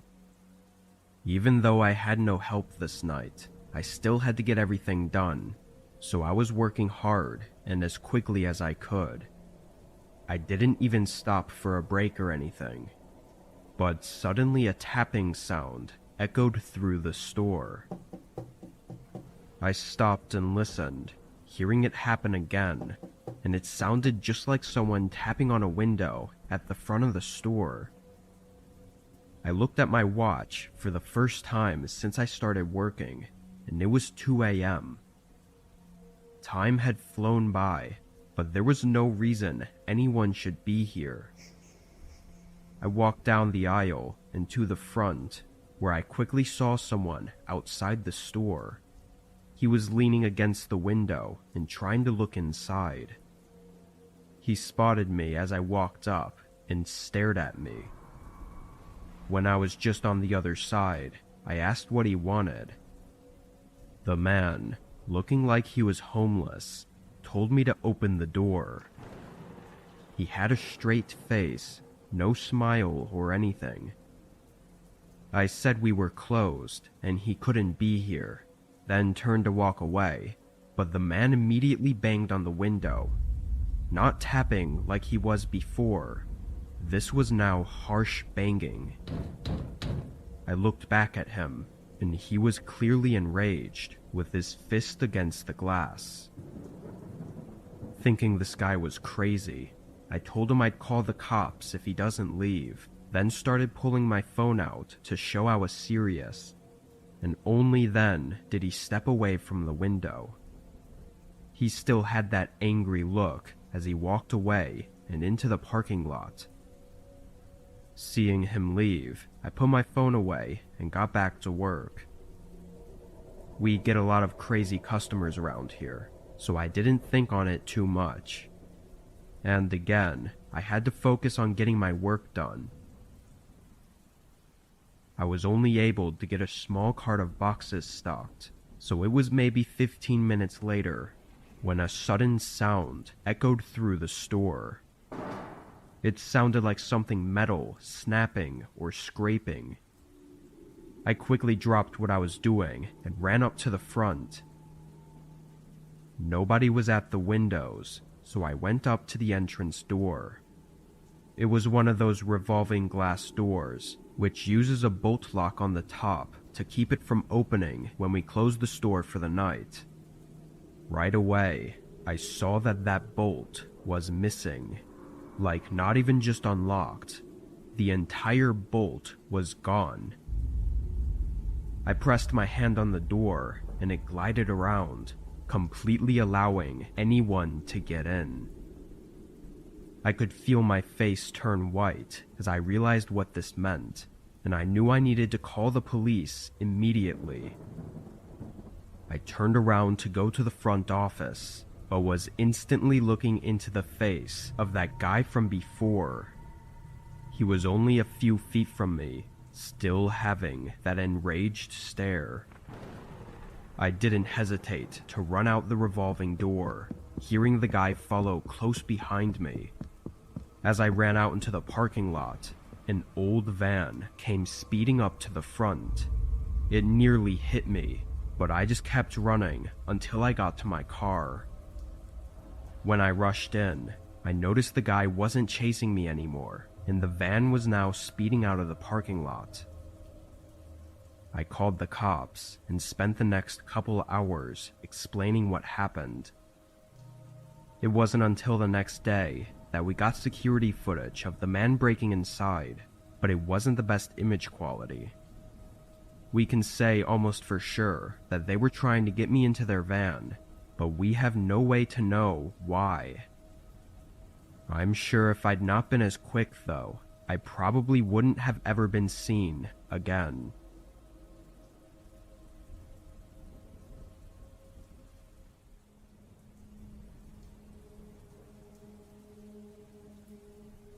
This was a few months ago while driving for DoorDash. I only drive as a side gig, maybe 10 to 15 hours a week. This night I was only doing a couple orders since it was already late, and I had picked up a small order around 1 a.m. It was to be delivered to a business building somewhere across town, which was apparent by the address. This was a normal thing, usually for overnight workers or whatever.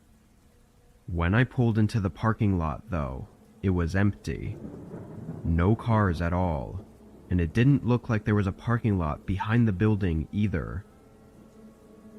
I parked in a spot near the front and got out with the food. The place was definitely an office building of some kind and was smaller than most, being only 2 stories and not very wide. All the lights were off in the windows though, aside from one light behind the front door. I walked up to the door and checked the app, seeing it has specific drop-off instructions to enter the main hallway and leave the bag outside of room 232. I looked through the door in the building, seeing this hallway with a bunch of closed doors on either side. Delivering to specific rooms I'd only done at hotels, so this was kind of new for me. I tested the door, pushing on it, and it was unlocked, so I stepped inside. I expected to hear people working, moving around, or talking, but instead didn't hear anything. There wasn't a single sound in the whole building. It was just white noise from the overhead lights buzzing above me. As I passed the first few doors though, they were all numbers in the 100s, like 102 and 106. The room the instructions said to leave it at was in the 200s, so I assumed that meant it was on the 2nd floor. In the middle of the hallway was the doorway leading to the staircase. It was held open with a wedge door stopper on the floor, but the lights weren't on. I stepped in and up to the bottom of the staircase, then looked up. The whole stairwell was pitch black. Not even any light was coming from above, where the room was supposed to be for me to drop it off at. Again, I started to notice the eerie silence, and it sent a chill through me. I was always one to do whatever the instructions say, so I'd get good reviews, but this was the first time I told myself that this was too sketchy.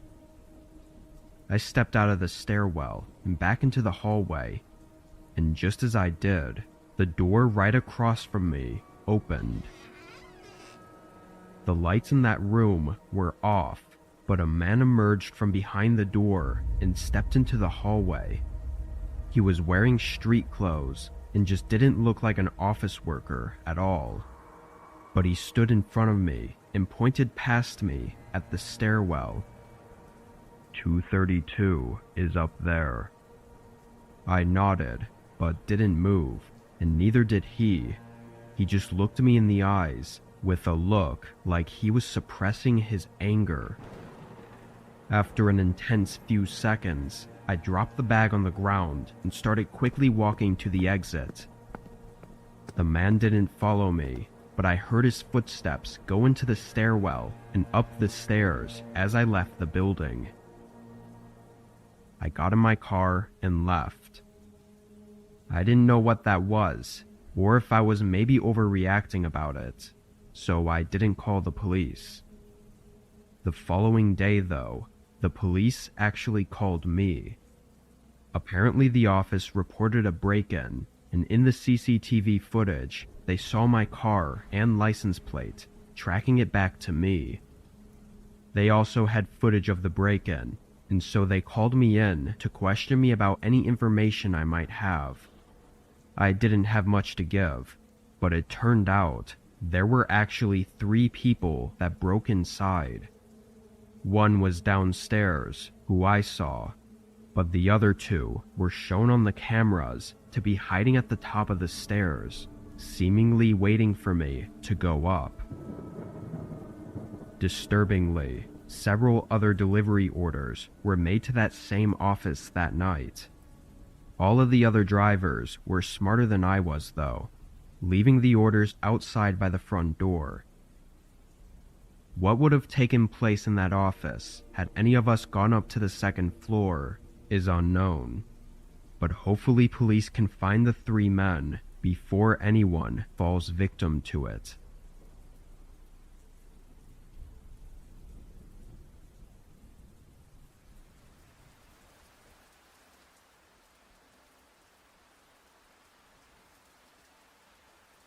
I go camping with my dad every summer. He's done it his whole life, and recently I've gotten into it as well. I'm 16, and last year my dad and I went out on our seasonal camping trip. We found the spot online together while looking for a new camping area to try out for the summer. There's no pictures of the area, but the map was easy to follow, and the description of the trail was that it was easy and uncrowded. We set out on Friday morning, parking on the side of the road and beginning down the trail. After the first quarter mile, it was clear that the description wasn't very accurate. It was pretty steep in some parts, and a lot of the trail was muddy or overgrown, which made it actually really hard. Already being there, though, we just pushed through and eventually got to the campsite. It looked no different than the woods on the trail that we had been walking on for the past 2 hours. There were trees everywhere, and just a plot of overgrown grass to set our stuff up on. No cool views or anything. We pitched our tents and made lunch. My dad was a bit of a talker, so the rest of the day we were just in conversation. Once the sun was starting to set, we walked around the trees near the campsite and collected some dry sticks to make a fire with. In the middle of us talking, though, we were interrupted by a loud voice behind us. We both stopped talking and spun around. The woods were suddenly quiet again, and we didn't see anyone there. It sounded not too far away, though, like maybe a mile out. Neither of us said anything for 30 seconds, just staring at the trees and trying to spot any movement. Then it came again. Someone, a man's voice, yelling. It sent chills through me. There was a pain and harshness to the scream, like they were in trouble. I looked up at my dad, who looked really conflicted and worried. He turned me around and led me back to the campsite, quickly starting the fire. The screams kept coming though, and eventually I asked my dad if we should help them. I could tell my dad was thinking of every option. He faced me and told me to stay by the fire and wait. His face was serious, and he said he was going to run a little ways toward the voice and just see what he could see, and that if I saw anyone, to not let them near me. I agreed and watched him run toward the man's voice. After a minute, he was out of sight. Honestly, I wasn't sure what I would have done if I were in my dad's shoes. Leaving someone in need of serious help would make me feel horrible, but we were also in the middle of the woods, so if something happens, well, I don't know. After 10 minutes, I started to get a little worried. The sun felt like it was dropping fast, and there was still no sign of my dad. But then, suddenly, the screaming stopped. The whole forest was now quiet again. I wondered if my dad had found him and was helping him, or if something else happened. Still, after another 10 minutes, my dad was nowhere in sight. With the blanket of darkness starting to cover the forest, I grew more and more nervous. I stood up and walked a little bit away from the campsite and toward where my dad had gone. There were still no signs of him, so I walked a little more, and then, finally, I heard footsteps from up ahead. I still couldn't see anything, but as the sound of his steps started getting closer and closer, an eerie, almost disturbing feeling came over me. Then, just before I thought they would come into my sight, a voice to my left called my name. It was my dad, running toward me and yelling at me to go back. There was urgency and worry in his voice, so I hurried to the campsite, and my dad followed behind me. He quickly packed the essentials into his backpack. The look on my dad's face is something I still remember vividly. It was complete fear and distraught. We left the tents and ran for the first mile, then fast-walked back to our car. On the drive home, I asked him what he saw out there, who the man was, and why he was screaming. My dad said nothing. Even to this day, he never brings it up or says anything of what he saw. Every time I so much as mention that day, his entire demeanor changes and his face falls flat. So I just stopped asking. All I can think about now is those footsteps that I heard walking toward me, and what would have happened if my dad hadn't shown up in time.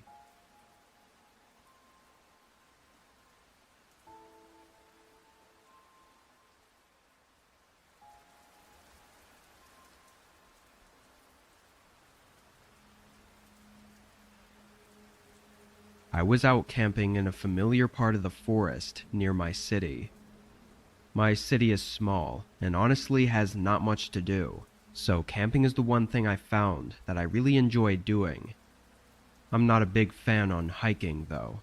I prefer the more relaxing aspects of camping, like sitting by a fire and having no responsibilities.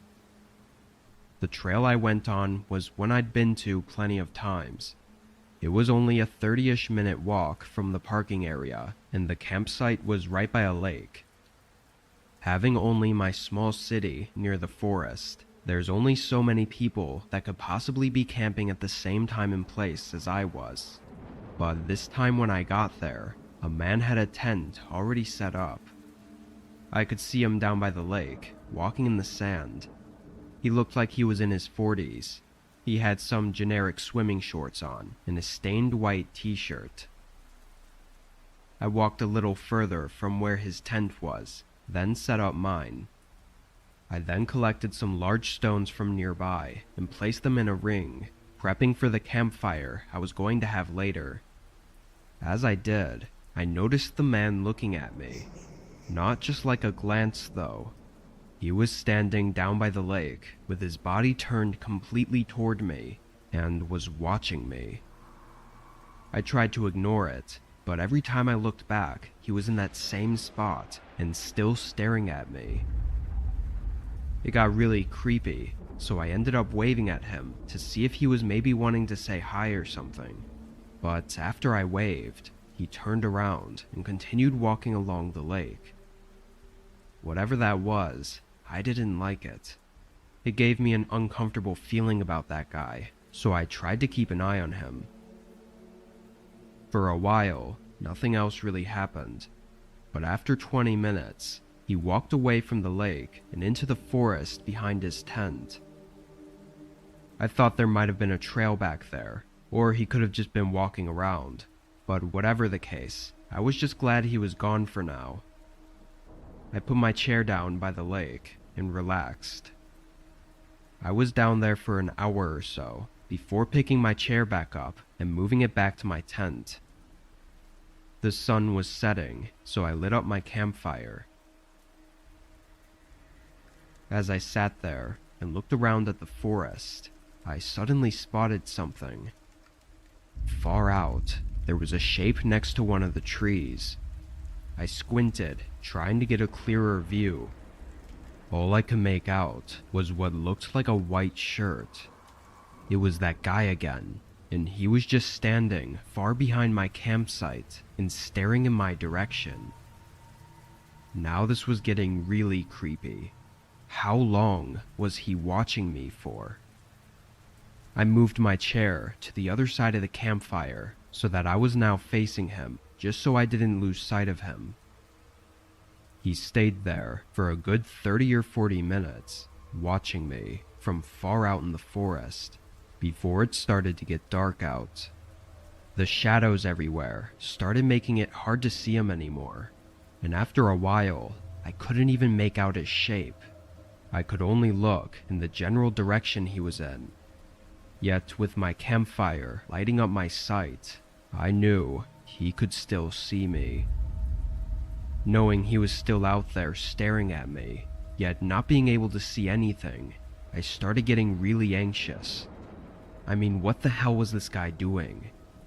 He had a tent here, like he was camping, but in the hours that I'd been here, I never once saw him go to it. With everything getting to my head, I debated packing up and leaving, but at this point, I was worried the guy would follow me out. So, I sat there and tended the fire, making sure it didn't go out, and I just waited. Several long, tiring hours passed, and I didn't see anything. He never came back to his tent, or came close enough for me to see him. When the sun started coming up, I looked all around and saw no signs of him. I packed up my gear and booked it back to my car. It's hard to know that guy's intentions. If I hadn't stayed awake and been cautious of him from the start, who knows where I'd be right now.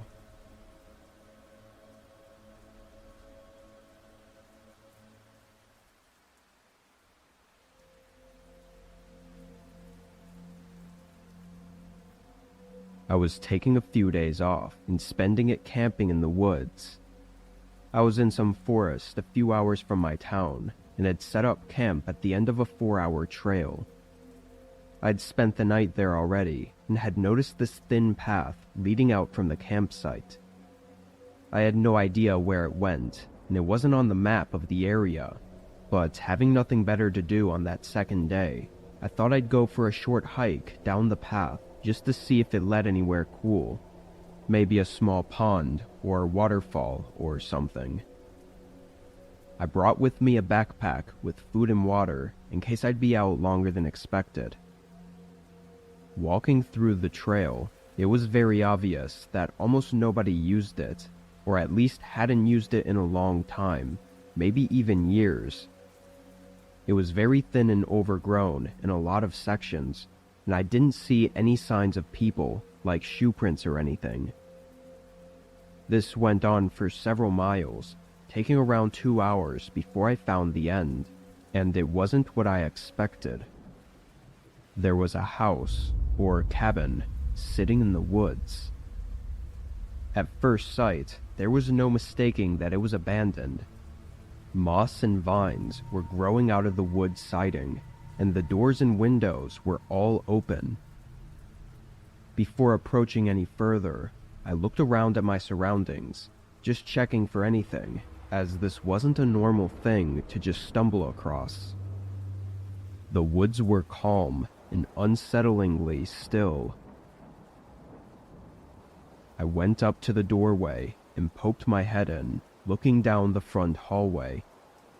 There was dust and debris lying all over the floors, but it was otherwise barren. I went in a little further. It smelled of mildew and rotting wood, but as I crept through the rooms, there wasn't much to see. Feeling uneasy though, I was about to turn around and leave, but a small glimmer caught the side of my eye.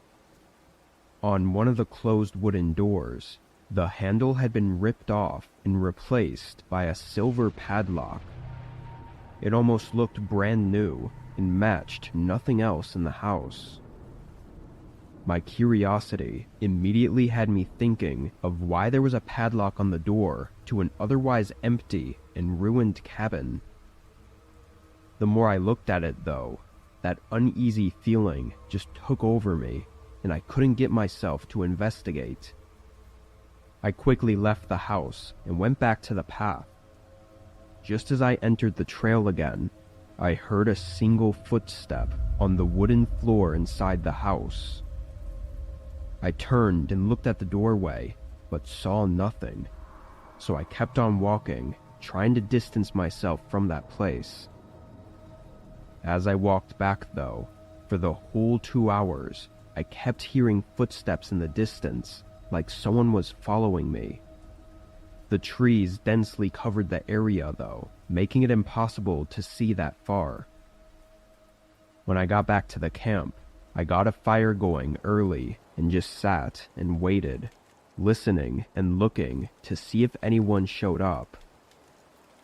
By nightfall, I hadn't heard anything else, but as the hours got later, I started hearing it again. Footsteps out in the distance, far beyond the light of the campfire, but definitely close enough for them to see the light. It went on for several hours, hearing a line of footsteps every 10 to 15 minutes. Still though, I was never able to see them, and eventually it got so late that I knew I had to sleep. So I left the campfire going as I got inside my tent. I was in and out of sleep for the rest of the night, waking up at every small sound the woods made.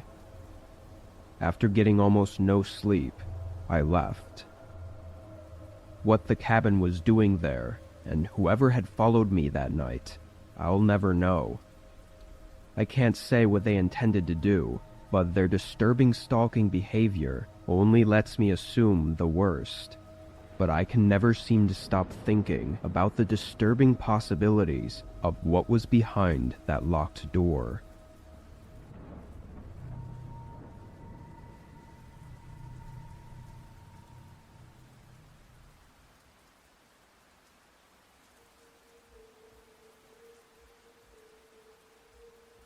There's an abandoned hotel in my town that's been vacant for decades. It had been bought out several times before, but every time they ended up going bankrupt after just a few years. Our town is small and kind of old-fashioned, so there's really no reason for anyone to visit unless they have family here, which means that there's really no reason to even have a hotel as big as this one was. It was at least 6 stories, and was probably the largest building in our town. Anyway, when I was 23, I just casually decided to check it out. I felt like there was nothing actually dangerous or scary about it. It was just an empty abandoned building that would be cool to walk around and look at. I decided to go during the day, because I figured that if anyone was there during the daytime, then they were probably just harmless people exploring it like me. I parked at a store that was a half-mile away, then walked to the hotel. It was mostly isolated on the side of the road, being that most of the stores surrounding it had already been torn down. The hotel itself, though, looked a lot worse than the last time I'd seen it. The brick was crumbling, and the whole place seemed like it was fading and decaying. I went up to the front and glanced inside. It was mostly empty, with only a few things scattered around, like chairs and old furniture. I stepped in and walked through the lobby, opening the door to the staircase. The whole stairwell was covered in shadows as barely any light was getting in.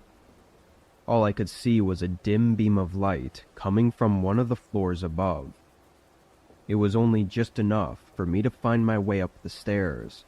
but when I got to the door on the second story, it was blocked.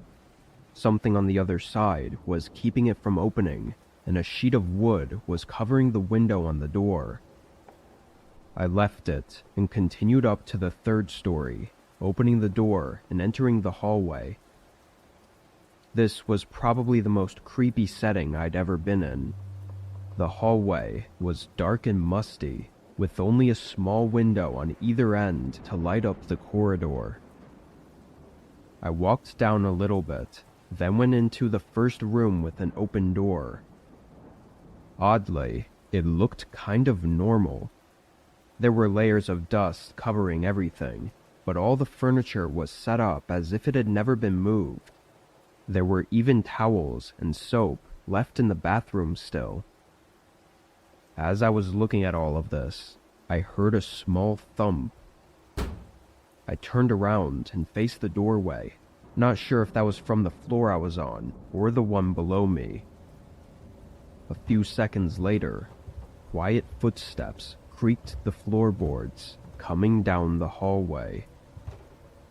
As they got closer, I just stared at the doorway and hoped that they weren't on my floor. After a few seconds, though, I heard them stop, followed by a door opening and then slamming shut on the floor below me. Afterward, there were no footsteps or really any sounds at all. I tried to be quiet, walking up to the hallway and looking out to make sure nobody else was here. Thinking about it, though, I couldn't see why another person just exploring the place would walk so deliberately to a room and slam the door. And the more I thought about it, the more nervous I got. Only adding to the eeriness was how silent the whole place was now. After a minute of standing in the hallway and thinking I'd had enough, I quietly walked back to the staircase and opened the door, entering the dark stairwell and starting to descend. There was no way to be quiet on the metal stairs. Each step was an unavoidable hollow thump. But as I passed the door to the second story, I noticed a small gap in the doorway that definitely wasn't there before. Then I looked down at the stairs ahead of me. A figure stood in the stairwell only a few steps below me, barely visible in the darkness, but their eyes stared right at me. They looked dreadful and emotionless. With no choice, I started carefully walking on the edge of the staircase, passing by them with only a couple feet between us, as his eyes followed every move I made. Once I got to the bottom, I opened the door and ran out into the lobby where I could finally see clearly. I hurried back to my car and sat in the parking lot for a while. Looking back, that was probably the dumbest thing I'd ever done. I guess I just didn't realize what I was walking into. I'm not sure why that person was there, or what they were doing, but leaving when I did was probably the only good decision I made.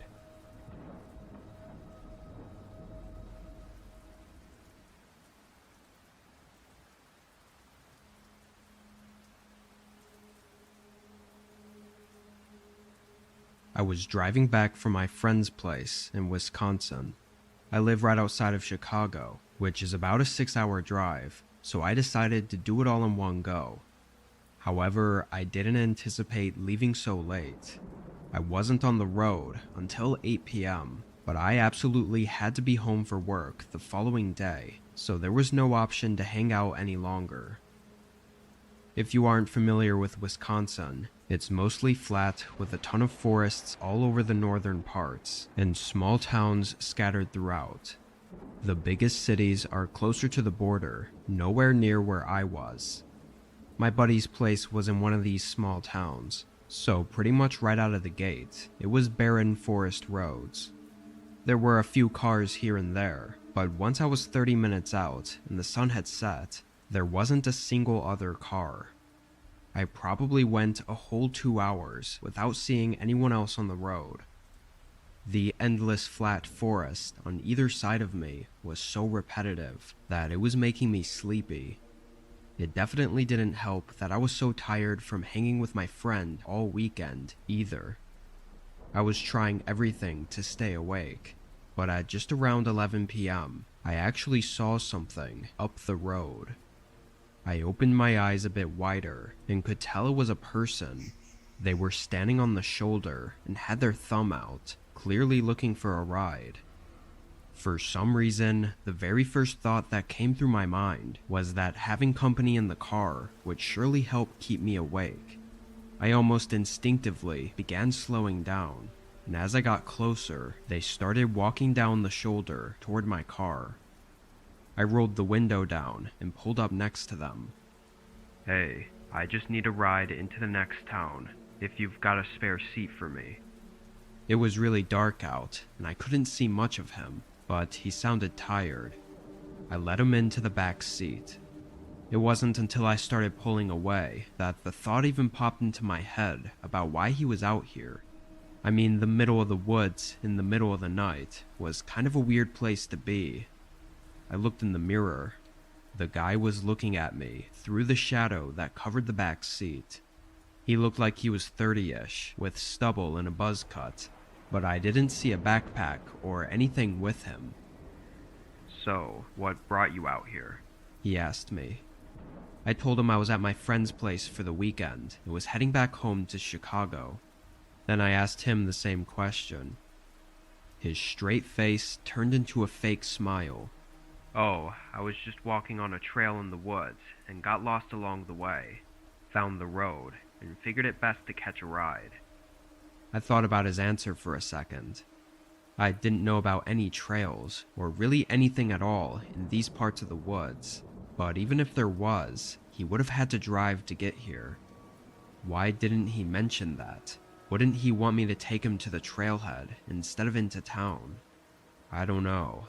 I was more awake and aware now, and it was making me uneasy the more I thought about it. But then the guy suddenly told me to stop. He told me to pull over and drop him off here. I cautiously did as he said, pulling the car onto the shoulder and parking. We were maybe 5 miles down the road from where I picked him up, and there was still nothing but dense forest all around. The guy quickly opened the door, and without saying anything, he started rushing away, heading for the trees. I was super weirded out and concerned about this whole thing, and at this point I just wanted to get out of there. But he left the door open, and when I leaned into the back seat to shut it, I noticed a drawstring bag tucked under the passenger seat. It wasn't mine, it was definitely his. I called out for the guy, and he turned around. "Hey, you left your bag." He stood with a straight face and wide, frustrated eyes, staring at me for several uncomfortable seconds. Then he came back. "Your bag, you left it right here." I pointed under the seat, and he hesitated for another several seconds before grabbing it abruptly and turning around, hurrying back into the forest. I reached over and shut the door, then left the area as fast as I could. I was relieved to be away from that guy, knowing that something was definitely up with him. But it was only a few minutes down the road that I started to pick up on an awful odor from the back seat. It got increasingly worse over the next 30 minutes, until I got into another small town. I stopped at a gas station and used my phone light to look into the back seat. On the carpet under the passenger seat, right where the drawstring bag had been sitting, there was a deep red stain. I almost threw up as I ran into the gas station and called the police. I gave them all the info I had on what happened, and they cut out the piece of carpet from my car to get tested. They also did a search for the man, but came up empty-handed, only finding a few footprints near the spot I picked him up at. I don't know exactly what was in that bag, but it seems like he was trying to plant it in my car as a means to cover something up. we still have no idea who he was or what he was up to that night.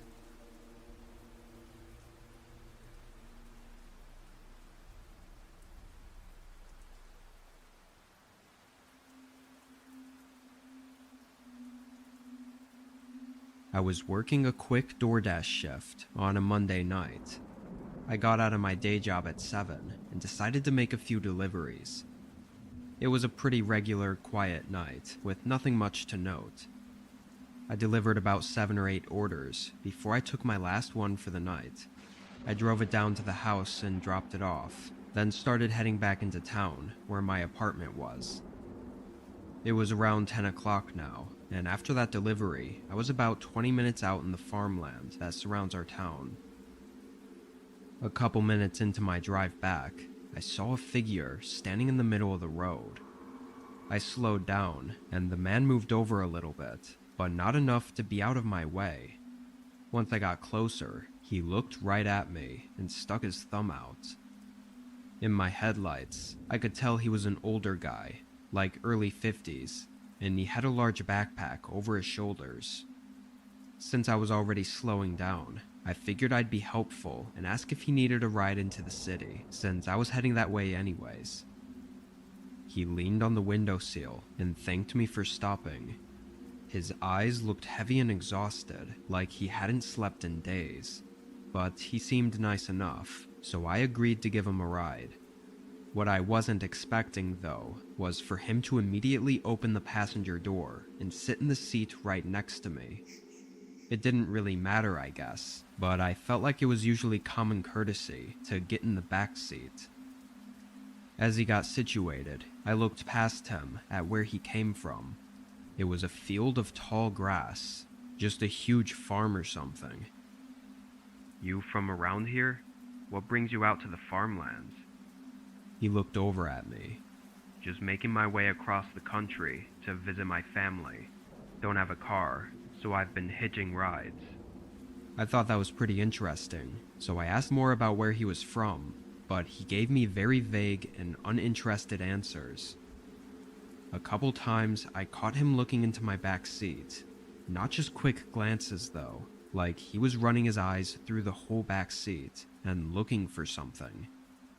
Something about this guy started to make me feel off. He wasn't talking much and was just acting really unusual. "Is everything okay?" I asked. I still had my eyes on the road, but he didn't say anything, so then I looked over at him. My eyes were drawn to his disturbing stare before I noticed the knife he had clenched in his right hand. "Stop the car." I didn't say a word and parked right in the middle of the road. I was terrified and just thought if I let him take whatever he wanted, then I'd get out unharmed, so that's exactly what I was going to do. As soon as the car was in park, I turned to open my door, but he quickly stopped me. "Get in the back," he demanded, still clenching the knife. I froze up for a moment, realizing we were in the middle of empty fields, and that if I get in the back, I'll probably never have another chance to escape. He told me again, and that's also when I noticed his large backpack was slightly open by his feet, revealing a thick bundle of rope. I had no choice but to try my luck escaping now, before it was too late. I opened the door and jumped out of the car in one swift motion. The man tried jumping across the front seat to grab me, but I sprinted to the other side of the road and into the tall grass. I kept on running through the field until I felt like he couldn't find me. Then I stood still and waited. He yelled a few times from the road, but then it went quiet. All I could hear was the wind blowing the grass around. I stood still and motionless for a good 15 minutes before I slowly made my way back toward the road. I looked through the grass and could see my headlights still beaming onto the pavement and the driver door still open. The man was nowhere to be seen. After scoping it out for another minute, I sprinted up and grabbed my phone, then ran back into the grass and called 911. I didn't know if he was still hiding somewhere, waiting for me, so I didn't risk staying up there. Eventually, the police showed up, though. I couldn't believe the man didn't drive away in my car. He must have just grabbed his backpack and run off into the other field, or maybe even tried chasing me through the grass and just didn't find me. Either way, it clearly showed that his intentions were not to just rob me of my belongings, which makes the scenario 100 times more disturbing. I gave the police a description of the man, but there still haven't been any sightings.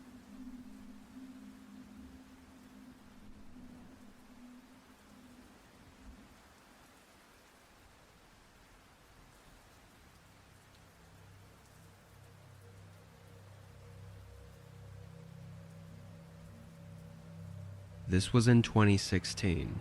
My parents had just moved to the West Coast, and I was on my way driving there to visit them. A lot of the way there is pretty empty, with only a few gas stations spread out down the long highway. At some point during my second night of driving, my check engine light came on in my car. I wasn't exactly surprised, because my car was old and not very reliable, but I wasn't really a car person either, and I had no clue what could be going on with it. I looked up where the next gas station was. It was another 30 miles away, but I really had no choice but to make it there. However, my car decided to make the choice for me instead though, as the engine suddenly cut out, leaving me coasting along the side of the road until I eventually stopped. I tried everything I could to get it working again. I even got out and looked under the hood for any possible causes of the problem, but I saw nothing. Honestly, I thought this was just the final leg of my car. In the meantime, all I could do was find a way to get help. I pulled my phone out, and I immediately felt my stomach drop as I had no service. I tried a few calls anyway, but obviously none of them went through. After 30 minutes of trying to find a solution, I realized I really only had one option, which was to hitchhike a ride. I'd never done it before, and I was kind of nervous, not really knowing what to expect. I always found it as a strange thing that I never thought I'd ever do. I stood out there on the side of the road and just waited. Every 15 or so minutes, a single car would pass by, but none of them stopped for me.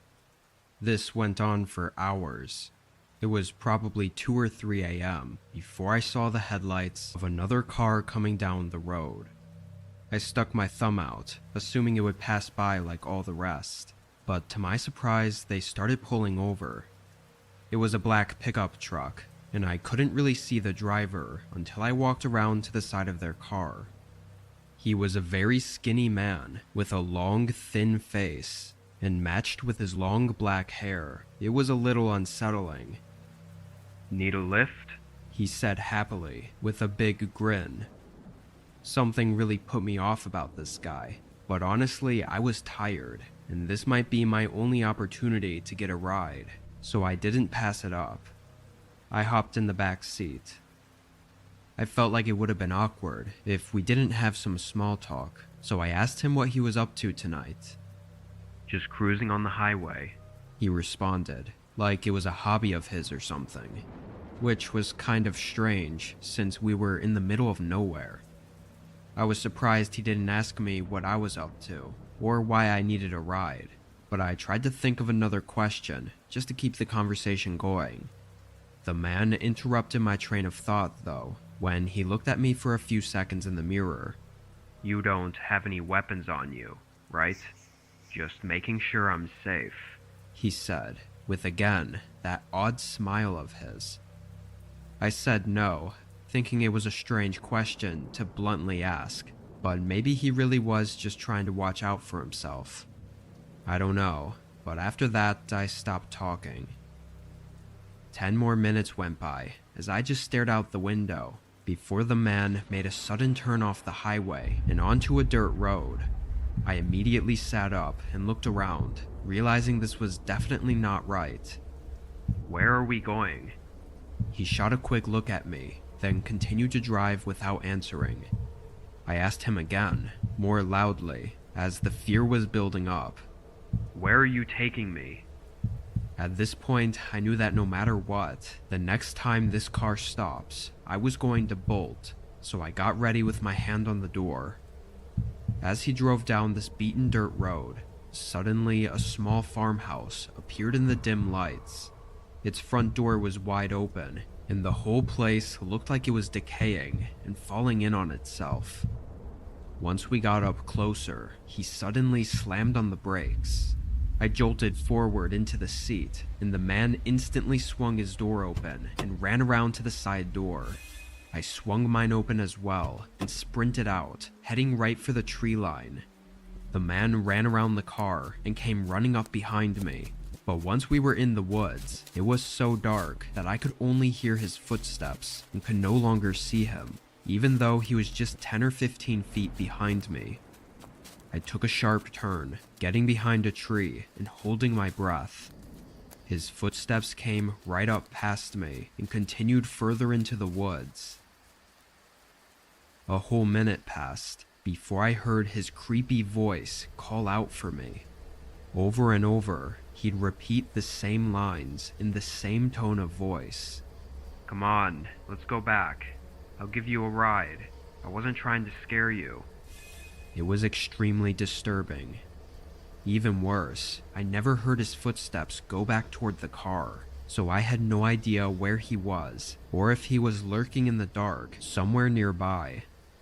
I knew I had to leave though, so I started quietly walking in the direction of the main road, or at least what I thought was that direction.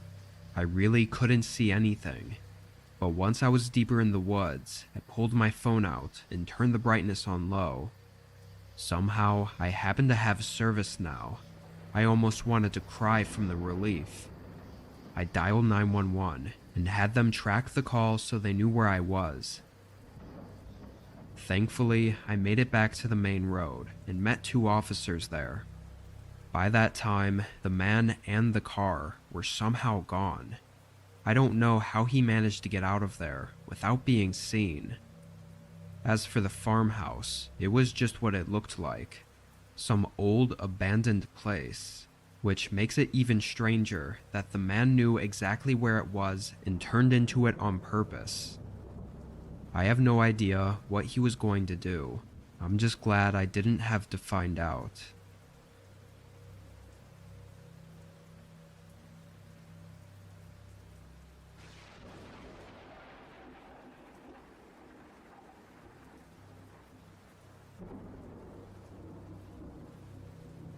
My family owns a huge plot of land full of trees, and on the edge of the property, they built a cabin. Compared to the main house, it feels a lot more closed off in the woods. This year, I took a trip up there around the end of October to see my parents and siblings. With the house being full, I volunteered to stay at the cabin for the few days I was there. This was the first day I arrived on the property. There wasn't a drivable road to get to the cabin, so I parked at the main house. All I had was a light backpack with my stuff, and I was only really planning on sleeping at the cabin, so I didn't bother making a trip there just to drop my bag off. Around 5, we had what I guess was a small party, as it was the first time in a while that all of us were together. We had some food and drinks, and shared updates on our lives. It was a good time, but it definitely wore out my energy after a few hours. I told them I was gonna head out to the cabin for the night and get ready for bed, so I threw my backpack on and left through the back door. The trail to get there was very thin and was about a 10-minute walk. I hadn't even thought about the dark though. There were no lights or anything along the trail, so I had to put on my phone light just to see where I was stepping. A little ways down, I randomly heard a stick snap behind me. I turned and looked at the path, but my phone light was awful and barely lit up anything. I figured it was nothing and kept walking. Only a couple seconds later though, I heard it again. It was like as soon as I started walking, something behind me started walking too, like I was being followed. "Who's out there?" "Alex, I know it's you. Not funny, bro." I called out, hoping it was just my brother being annoying. I knew if it was him, though, he would have been cracking up by now. I felt really uneasy as the suspense of not being able to see anything really started getting to me. I kept walking, moving faster now. I heard leaves crunch several times as I continued making my way to the cabin, though I didn't turn around, knowing I wouldn't see anything anyway. I hoped it was just my mind playing tricks on me. Maybe I drank a little too much. Whatever it was, I didn't want to be out in the woods any longer, so I hurried and finally made it to the cabin. I unlocked the door and got in, locking it behind me. After tossing my bag on the floor, I rubbed my face out of stress of whatever I just experienced. And just then, a subtle sound came from the other side of the door. It was someone turning the knob and trying to open it, and right after they figured out it was locked, they banged on it. Not just knocks, like full-on hitting the door. I almost fell over just from the jump scare of it. They kept banging on the door though, and with nothing else to do, I walked up and looked out the thin window on the side of the door to see who it was. When I did, I saw a man wearing a dark jacket and heavy boots that I'd never seen before in my life. I only looked for a moment before his eyes shot over at me. They were full of rage, and he immediately followed up by pounding on the window. Then, out of nowhere, a voice yelled from the woods. The man paused, then sprinted in the opposite direction. About 30 seconds later, I checked out the window and saw my brother Alex running up to the cabin. I guess he happened to see the guy come up behind me as I started walking to the cabin, and after asking my parents if they knew him, he immediately came running for me. To this day, we've never seen him again, and don't know what he was doing out in the woods on our property, or why he was stalking me. That night still scares the hell out of me to think about though.